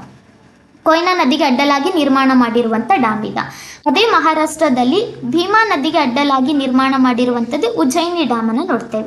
ಒಂದು ಕೊಯ್ನಾ ಡ್ಯಾಮ್, ಇನ್ನೊಂದು ಉಜ್ಜಯಿನಿ ಡ್ಯಾಮ್. ಮೇಜರ್ ಇಂಪಾರ್ಟೆಂಟ್ ಇರುವಂಥ ಡ್ಯಾಮ್ಗಳಿವು. ಕೊಯ್ನಾ ನದಿಗೆ ಅಡ್ಡಲಾಗಿ ಕೊಯ್ನಾ ಅಣೆಕಟ್ಟು, ದೆನ್ ಭೀಮಾ ನದಿಗೆ ಅಡ್ಡಲಾಗಿ ಉಜ್ಜಯಿನಿ ಅಣೆಕಟ್ಟನ್ನು ನಿರ್ಮಾಣ ಮಾಡಿದ್ದಾರೆ. ಕೊಯ್ನಾ ಅಣೆಕಟ್ಟು ಮತ್ತು ಉಜ್ಜಯಿನಿ ಡ್ಯಾಮ್ ಎರಡು ಎಲ್ಲಿ ಬರ್ತದೆ? ಮಹಾರಾಷ್ಟ್ರದ ಒಳಗಡೆ ನೋಡ್ತೇವೆ. ಇನ್ನು ಗೋದಾವರಿ ನದಿಗೆ ಅಡ್ಡಲಾಗಿ ನಿರ್ಮಾಣ ಆಗಿರುವಂಥದ್ದು ಒಂದು ಜಾಯಕ್ವಾಡಿ ಡ್ಯಾಮ್ ಇದೆ, ಇನ್ನೊಂದು ಪೊಂಚಂಪಾಡ ಡ್ಯಾಮ್ ಅಂತ ನೋಡ್ತೇವೆ. ಅದು ಗೋದಾವರಿ ನದಿಗೆ ಅಡ್ಡಲಾಗಿ ನಿರ್ಮಾಣ ಆಗಿರುವಂಥದ್ದು. ಇದು ಎಲ್ಲಿ ಬರ್ತದ ಅಂತ ಹೇಳಿ ತಗೊಂಡ ಗೋದಾವರಿ ನದಿಗೆ ಅಡ್ಡಲಾಗಿ ನಿರ್ಮಾಣ ಆಗಿರುವಂಥದ್ದು ಒಂದು ಜಾಯಕ್ವಾಡಿ ಡ್ಯಾಮ್ ಇದೆ, ಇನ್ನೊಂದು ಪೊಂಚಂಪಾಡ ಡ್ಯಾಮ್ ಇದೆ. ಛತ್ತೀಸ್ಗಢ ಲೊಕೇಶನ್ನಲ್ಲಿ ನೋಡ್ತಾ ಬರ್ತೀವಿ. ಒಂದು ಜಾಯಕ್ವಾಡಿ, ಇನ್ನೊಂದು ಪೊಂಚಂಪಾಡ ಡ್ಯಾಮ್. ಗೋದಾವರಿ ನದಿಗೆ ಅಡ್ಡಲಾಗಿ ನಿರ್ಮಾಣ ಮಾಡಿರುವಂತಹ ಡ್ಯಾಮ್ಸ್ಗಳಂತ ಹೇಳಿ ನೋಡ್ತಾ ಬರೋದು. ಇಲ್ಲೊಂದಿದೆ ನಾಗಾರ್ಜುನ ಸಾಗರ್ ಡ್ಯಾಮ್ ಮತ್ತು ಶ್ರೀಶೈಲಂ ಡ್ಯಾಮ್. ನಾಗಾರ್ಜುನ ಸಾಗರ್ ಮತ್ತು ಶ್ರೀಶೈಲಂ ಡ್ಯಾಮ್ ಎರಡೂ ಕೂಡ ಎಲ್ಲಿ ಬರ್ತದೆ ಅಂತ ಹೇಳಿದ್ರೆ, ಮೇಲೆ ಹೋದರೆ ತೆಲಂಗಾಣ, ಕೆಳಗಡೆ ಬಂದರೆ ಆಂಧ್ರ ಪ್ರದೇಶ್. ತೆಲಂಗಾಣ ಮತ್ತು ಆಂಧ್ರ ಪ್ರದೇಶದ ಬಾರ್ಡರ್ ಲೊಕೇಶನಲ್ಲಿ ಇರುವಂಥದ್ದು ಒಂದು ನಾಗಾರ್ಜುನ ಸಾಗರ್ ಡ್ಯಾಮ್ ಇದೆ, ಇನ್ನೊಂದು ಶ್ರೀಶೈಲಂ ಡ್ಯಾಮ್ ಅಂತ ಹೇಳಿ ನೋಡ್ತೇವೆ. ಇನ್ಫ್ಯಾಕ್ಟ್ ನಥಿಂಗ್ ಬಟ್ ಕಲ್ಲುಗಳಿಂದ ನಿರ್ಮಾಣಗೊಂಡಿರುವಂಥ ಪ್ರಪಂಚದ ಅತಿ ದೊಡ್ಡ ಅಣೆಕಟ್ಟು ಯಾವ್ದು ಬರ್ತದ ಅಂದ್ರೆ ನಾಗಾರ್ಜುನ ಸಾಗರ್ ಡ್ಯಾಮ್. ಯಾವ ನದಿಗೆ ಬಿಲ್ಟ್ ಮಾಡಿದ್ದಾರೆ? ಬೋತ್ ಎರಡು, ನಾಗಾರ್ಜುನ ಸಾಗರ್ ಡ್ಯಾಮ್ ಆಯಿತು, ಶ್ರೀಶೈಲಂ ಡ್ಯಾಮ್, ಎರಡೂ ಕೂಡ ಕೃಷ್ಣಾ ನದಿಗೆ ಸಂಬಂಧಪಡುವಂಥ ಡ್ಯಾಮ್ಗಳಿದಾವ. ನಾಗಾರ್ಜುನ ಸಾಗರ್ ಡ್ಯಾಮ್ ಮತ್ತೆ ಶ್ರೀಶೈಲಂ ಡ್ಯಾಮ್ ಎಲ್ಲಿ ಬರ್ತದ? ಇಲ್ಲಿ ತೆಲಂಗಾಣ ಮತ್ತೆ ಆಂಧ್ರ ಪ್ರದೇಶದ ಬಾರ್ಡರ್ ಲೊಕೇಶನ್ ಅಲ್ಲಿ ಬರುವಂತ ಡ್ಯಾಮ್ಸ್ಗಳು. ಒಂದು ನಾಗಾರ್ಜುನ ಸಾಗರ್ ಡ್ಯಾಮ್, ಇನ್ನೊಂದು ಶ್ರೀಶೈಲಂ ಡ್ಯಾಮ್ ಅಂತ ನೋಡ್ತೀವಿ. ಇದೇ ಆಂಧ್ರ ಪ್ರದೇಶದ ಒಳಗಡೆ ಸೋಮಾಸಿಲಾ ಡ್ಯಾಮ್ ಅಂತ ನೋಡ್ತೇವೆ. ಇದು ಪೆನ್ನಾರ್ ನದಿಗೆ ಅಡ್ಡಲಾಗಿ ನಿರ್ಮಾಣ ಮಾಡಿರುವಂಥದ್ದು. ಉತ್ತರ ಪೆನ್ನಾರ್ ನದಿಗೆ ಅಡ್ಡಲಾಗಿ ಸೋಮಾಸಿಲಾ ಡ್ಯಾಮ್ ಎಲ್ಲಿ ಬರ್ತದ? ಇದು ಆಂಧ್ರ ಪ್ರದೇಶದಲ್ಲಿ ನೋಡ್ತೇವೆ. ಆಂಧ್ರ ಪ್ರದೇಶ್ ಮತ್ತೆ ತೆಲಂಗಾಣದ ಬಾರ್ಡರ್ ಲೊಕೇಶನ್ ಅಲ್ಲಿ ನಾಗಾರ್ಜುನ ಸಾಗರ್ ಡ್ಯಾಮ್ ಮತ್ತೆ ಶ್ರೀಶೈಲಂ ಡ್ಯಾಮ್ ಅಂತ ಹೇಳಿ ನೋಡ್ತಾ ಬರೋದು. ಸೋಮಾಸಿಲಾ ಡ್ಯಾಮ್ ಎಲ್ಲಿ ಬರ್ತದ? ಆಂಧ್ರ ಪ್ರದೇಶದಲ್ಲಿ ಪೆನ್ನಾರ್ ನದಿಗೆ ಅಡ್ಡಲಾಗಿ ನಿರ್ಮಾಣ ಮಾಡಿರುವಂತ ಡ್ಯಾಮ್. ಇನ್ ರಿಟರ್ನ್ ನಾವು ಕೇರಳ ಲೊಕೇಶನ್ ಅಲ್ಲಿ ಅಂತ ನೋಡ್ತಾ ಬಂದಾಗ ಕಬಿನಿ ನದಿಗೆ ಅಡ್ಡಲಾಗಿ ಬನಾಸೂರ್ ಸಾಗರ್ ಡ್ಯಾಮ್ ಅನ್ನ ಕನ್ಸ್ಟ್ರಕ್ಟ್ ಮಾಡಿದ್ದಾರೆ. ಕೇರಳದಲ್ಲಿ ಬರುತ್ತೆ. ಕಬಿನಿ ನದಿಗೆ ಅಡ್ಡಲಾಗಿ ಬನಾಸೂರ್ ಸಾಗರ್ ಡ್ಯಾಮ್, ಪೆರಿಯಾರ್ ನದಿಗೆ ಅಡ್ಡಲಾಗಿ ಇಡುಕ್ಕಿ ಡ್ಯಾಮ್ ಮತ್ತೆ ಮುಲ್ಲಾ ಪೆರಿಯಾರ್ ಡ್ಯಾಮ್. ಇವಿಷ್ಟು ಎಲ್ಲಿ ಬರ್ತದೆ? ಮೇನ್ಲಿ ಇಂಪಾರ್ಟೆಂಟ್ ಇರೋದು ಕೇರಳದ ಒಳಗಡೆ. ಒಂದು ಬನಾಸೂರ್ ಸಾಗರ್ ಡ್ಯಾಮ್ ಇದೆ, ಇನ್ನೊಂದು ಇಡುಕ್ಕಿ ಡ್ಯಾಮ್ ಮತ್ತೆ ಮುಲ್ಲಾ ಪೆರಿಯಾರ್ ಡ್ಯಾಮ್. ಕಬಿನಿ ನದಿಗೆ ಅಡ್ಡಲಾಗಿ ಬನಾಸೂರ್ ಸಾಗರ್ ಡ್ಯಾಮ್, ಪೆರಿಯಾರ್ ನದಿಗೆ ಅಡ್ಡಲಾಗಿ ಇಡುಕ್ಕಿ ಮತ್ತೆ ಮುಲ್ಲಾ ಪೆರಿಯಾರ್ ಡ್ಯಾಮ್ ಅನ್ನ ನೋಡ್ತಾ ಬರ್ತೀವಿ. ತಮಿಳುನಾಡಿನಲ್ಲಿ ಅಂತ ಹೇಳಿ ತಗೊಂಡ ಎರಡೂ ಡ್ಯಾಮ್ಸ್ಗಳು, ಇಲ್ಲಿ ಮೆಟ್ಟೂರು ಜಲಾಶಯ, ಗ್ರ್ಯಾಂಡ್ ಸ್ಟಾನ್ಲಿ ಅಣೆಕಟ್ಟು ಅಂತ ಹೇಳ್ತೀವಿ. ಗ್ರ್ಯಾಂಡ್ ಸ್ಟಾನ್ಲಿ ಅಣೆಕಟ್ಟು ಅಥವಾ ಗ್ರ್ಯಾಂಡ್ ಅಣೆಕಟ್ಟು ಎಲ್ಲಿ ಬರ್ತದ ಅಂತ ಹೇಳಿದ್ರೆ ತಮಿಳುನಾಡಿನ ಒಳಗಡೆ ನೋಡ್ತೇವೆ. ಮೆಟ್ಟೂರು ಜಲಾಶಯ ಕಾವೇರಿ ನದಿಗೆ ಅಡ್ಡಲಾಗಿ ನಿರ್ಮಾಣ ಮಾಡಿರುವಂಥದ್ದು. ಇನ್ನು ಭಾರತದ ಅತ್ಯಂತ ಹಳೆಯದಾದ ಅಣೆಕಟ್ಟು ಯಾವ್ದು ಬರ್ತದ ಅಂತ ಹೇಳಿದ್ರೆ ಕಲ್ಲಾನೈ ಅಣೆಕಟ್ಟು. ಸರಿಸುಮಾರು 2000 ವರ್ಷದ ಹಿಂದೆ ನಿರ್ಮಾಣ ಆಗಿರುವಂಥ ಅಣೆಕಟ್ಟು ಕಲ್ಲಾನೈ ಅಣೆಕಟ್ಟು, ಕಾವೇರಿ ನದಿಗೆ ಅಡ್ಡಲಾಗಿ ನಿರ್ಮಾಣ ಆಗಿರುವಂಥದ್ದು. ಇದನ್ನ ಕರಿಕಾಳ ಚೋಳ ಅವರು ನಿರ್ಮಾಣ ಮಾಡಿದಾರಂತ ಹಂತ. ಅಂದ್ರೆ ಚೋಳ ಡೈನಸ್ಟಿ ಅವರು, ಚೋಳ ಸಾಮ್ರಾಜ್ಯದವರು ನಿರ್ಮಾಣ ಮಾಡಿರುವಂತ ಡ್ಯಾಮ್ ಅಣೆಕಟ್ಟು ಇದು. ಟಿಲ್ ನಾವು ಈಗಲೂ ಕೂಡ ಫಂಕ್ಷನಿಂಗ್ ಅಲ್ಲಿ ಇರುವಂತದ್ದು ಕಲ್ಲಾನೈ ಅಣೆಕಟ್ಟು, ತಮಿಳುನಾಡಲ್ಲಿ ಇರುವಂತದ್ದು. ಕಲ್ಲಾನೈ ಡ್ಯಾಮ್ ಇದೆ, ಮೆಟ್ಟೂರು ಜಲಾಶಯ ಕಾವೇರಿ ನದಿಗೆ ಅಡ್ಡಲಾಗಿ ನೋಡ್ತಾ ಬರ್ತೇವೆ. ಪೆರಿಯಾರ್ ನದಿ ಕೇರಳದಲ್ಲಿ, ಪೆರಿಯಾರ್ ನದಿಗೆ ಅಡ್ಡಲಾಗಿ ಇಡುಕ್ಕಿ ಮತ್ತೆ ಮುಲ್ಲಾ ಪೆರಿಯಾರ್ ಡ್ಯಾಮ್ ಇದೆ. ಕಬಿನಿ ನದಿಗೆ ಅಡ್ಡಲಾಗಿ ಬನಾಸೂರ್ ಸಾಗರ್ ಡ್ಯಾಮ್ ಅನ್ನ ನೋಡೋದು. ಇವೆಲ್ಲ ಏನಿದಾವಲ್ಲ ಮೇನ್ಲಿ ಇಂಪಾರ್ಟೆಂಟ್ ಇರುವಂತ ಡ್ಯಾಮ್ಸ್ಗಳು ಇಂಡಿಯಾದಲ್ಲಿ. ನಾವು ನೆಕ್ಸ್ಟ್ ಇನ್ನೊಂದು ಸೆಷನ್ ಒಳಗಡೆ ಕರ್ನಾಟಕದ ಅತಿ ಮುಖ್ಯವಾದ ಡ್ಯಾಮ್ಸ್ಗಳು ಯಾವ್ದಿದಾವೆ ಅಂತ ಹೇಳಿ ಡಿಸ್ಕಸ್ ಮಾಡುವ. ಇಲ್ಲಿ ನಾವು ಕನ್ಸಿಡರ್ ಮಾಡಿರೋ ಹಾಗೆ ಭಾರತದ ಅತಿ ಎತ್ತರವಾದ ಅಣೆಕಟ್ಟು ಯಾವುದಿದೆ ಅಂತ ಹೇಳಿದ್ರೆ ತೆಹರಿ ಅಣೆಕಟ್ಟು, ಭಗೀರಥಿ ನದಿಗೆ ಅಡ್ಡಲಾಗಿ ನಿರ್ಮಾಣ ಮಾಡಿರುವಂಥದ್ದು. ಅದು ಉತ್ತರಾಖಂಡ್ ರಾಜ್ಯದ ಒಳಗಡೆ ಕಾಣಸಿಗುತ್ತೆ. ಇನ್ನು ಉದ್ದವಾದ ಅಣೆಕಟ್ಟು ಯಾವ್ದು ಬರ್ತದೆ ಅಂದರೆ ಹಿರಾಕುಡ್ ಅಣೆಕಟ್ಟು, ಮಹಾನದಿಗೆ ನಿರ್ಮಾಣ ಮಾಡಿರುವಂಥದ್ದು. ಎಲ್ಲಿ ಬರ್ತದ ಅಂತ ಹೇಳಿದ್ರೆ ಇದು ಒಡಿಸ್ಸಾದ ಒಳಗಡೆ ನೋಡ್ತೀವಿ, ಹಿರಾಕುಡ್ ಡ್ಯಾಮ್. ಇನ್ನು ಭಾರತದ ಅತ್ಯಂತ ಹಳೆಯದಾದ ಅಣೆಕಟ್ಟು ಯಾವ್ದು ಬರ್ತದೆ ಅಂತ ಹೇಳಿದ್ರೆ ಕಲ್ಲಾನೈ ಅಣೆಕಟ್ಟು, ತಮಿಳುನಾಡಿನ ಒಳಗಡೆ ಇರುವಂಥದ್ದು. ಕಾವೇರಿ ನದಿಗೆ ಅಡ್ಡಲಾಗಿ ನಿರ್ಮಾಣ ಮಾಡಿರುವಂಥ ಡ್ಯಾಮ್, ಅದು ಕಲ್ಲಾನೈ ಅಣೆಕಟ್ಟು ಅಂತ ಹೇಳಿ ನೋಡ್ತೇವೆ. ದೆನ್ ಇಲ್ಲಿ ನಾವು ನೋಡಿರೋ ಹಾಗೆ ಉರಿ ಡ್ಯಾಮ್ ಇದೆ, ಜೀಲಂ ನದಿಗೆ ಅಡ್ಡಲಾಗಿ Uri dam. Then Ranjit Sagar dam Ravi ನದಿಗೆ ಅಡ್ಡಲಾಗಿ ನೋಡ್ತೇವೆ. ಚೀನಾಬ್ ನದಿಗೆ ಅಡ್ಡಲಾಗಿ ಧುಲಸ್ತಿ ಸಲಾಲ್ ಡ್ಯಾಮ್ ಮತ್ತು ಭಾಗ್ಲಿಯಾರ್ ಡ್ಯಾಮ್ ಇದೆ. ಬಿಯಾಸ್ ನದಿಗೆ ಅಡ್ಡಲಾಗಿ ಪೋಂಗ್ ಡ್ಯಾಮ್ ಹಿಮಾಚಲ್ ಪ್ರದೇಶದಲ್ಲಿ. ಸಟ್ಲಜ್ ನದಿಗೆ ಅಡ್ಡಲಾಗಿ ನಾಫ್ತಾ ಜಾಕ್ರಿ ಡ್ಯಾಮ್. ಇವೇನು ನೋಡ್ತಿದ್ದೀವಲ್ಲ 5 ಮೇನ್ಲಿ ಉಪನದಿಗಳಿದ್ದಾವೆ. ಸಿಂಧೂ ನದಿ 5 ಉಪನದಿಗಳಂತ ನೋಡ್ತೇವೆ. ಅದು ಜೀಲಂ, ರಾವಿ, ಬಿಯಾಸ್ ಮತ್ತು ಸಟ್ಲಜ್. ಹೌದಾ, ಚಿನಾಬ್ ರಿವರ್. ಈ 5 ನದಿಗಳು ಕೂಡ ಒಂದು ಸ್ಟೇಟಲ್ಲಿ ಹರಿಯುತ್ತೆ. ಅದನ್ನೇ ನಾವು ಪಂಚ ನದಿಗಳ ನಾಡು ಅಂತ ಹೇಳ್ತೀವಿ. ಮೇನ್ ಸಿಂಧೂ ನದಿ ಹರಿತಾ ಇಲ್ಲ, ಬದಲಿಗೆ ಸಿಂಧೂ ನದಿಗೆ ಹೋಗಿ ಜಾಯಿನ್ ಆಗುವಂಥ ಉಪನದಿಗಳು 5 ನದಿಗಳು ಆ ಒಂದು ಸ್ಟೇಟಲ್ಲಿ ಹರಿತದೆ. ಹಾಗಾದರೆ ಪಂಚ ನದಿಗಳ ನಾಡು ಅಂತ ಹೇಳಿ ಯಾವ ರಾಜ್ಯಕ್ಕೆ ಕರೀತಾರೆ? Question mark. ಆ 5 ನದಿಗಳು ಯಾವ್ದು ಹರಿತದ, ಫ್ಲೋ ಆಗ್ತದ ಅಂತ ಹೇಳಿ ತಗೊಂಡಾಗ ಸಿಂಧೂ ನದಿಗೆ 5 ಉಪನದಿಗಳಿದಾವೆ. ಒಂದು ಜೀಲಂ ರಿವರ್ ಅಂತ ನೋಡ್ತೇವೆ, ಇನ್ನೊಂದು ಚಿನಾಬ್ ರಿವರ್ ಅಂತ ನೋಡ್ತೇವೆ, ಹೌದಾ. ಇಂದು ಬಿಯಾಸ್ ರಿವರ್ ಇದೆ, ದೆನ್ ಸಟ್ಲಜ್, ರಾವಿ, ಜೀಲಂ, ಚಿನಾಬ್, ಬಿಯಾಸ್, ಸಟ್ಲೆಜ್. ಸಿಂಧೂ ನದಿಯ ಮೇಜರ್ 5 ಟ್ರಿಬ್ಯೂಟರೀಸ್ಗಳಿದಾವೆ, 5 ಉಪನದಿಗಳಿದಾವೆ. ಈ 5 ಉಪನದಿಗಳು ಒಂದು ರಾಜ್ಯದಲ್ಲಿ ಹರಿಯುತ್ತೆ. ಸೊ ದಟ್ ಅದಕ್ಕೆ ನಾವು ಪಂಚ ನದಿಗಳ ನಾಡು ಅಂತ ಹೇಳಿ ಕರಿತೇವೆ. ಹಾಗಾದರೆ ಆ ಸ್ಟೇಟ್ ಯಾವುದು ಬರ್ತದೆ ನೀವು ನನಗೆ ಕಮೆಂಟ್ ಹಾಕಿ. ಇನ್ ದ ನೆಕ್ಸ್ಟ್ ಸೆಷನಲ್ಲಿ ಕರ್ನಾಟಕದ ಅತಿ ಮುಖ್ಯ ಡ್ಯಾಮ್ಸ್ಗಳ ಬಗ್ಗೆ ಡಿಸ್ಕಸ್ ಮಾಡುವ. Thank you guys.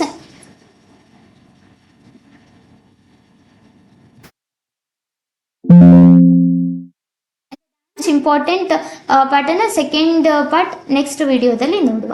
ಆ್ಯಂಡ್ ಈ ಕ್ವಶನ್ಸ್ಗಳಿಗೆ UPSC ಪ್ರಿಲಿಮ್ಸಲ್ಲಿ ಕೇಳಿರುವಂಥ ಕ್ವಶನ್ಸ್ಗಳಿಗೆ ಕಮೆಂಟ್ ಬಾಕ್ಸಲ್ಲಿ ಆನ್ಸರ್ ಮಾಡಿ. Thank you guys. Bye, take care, have a nice day.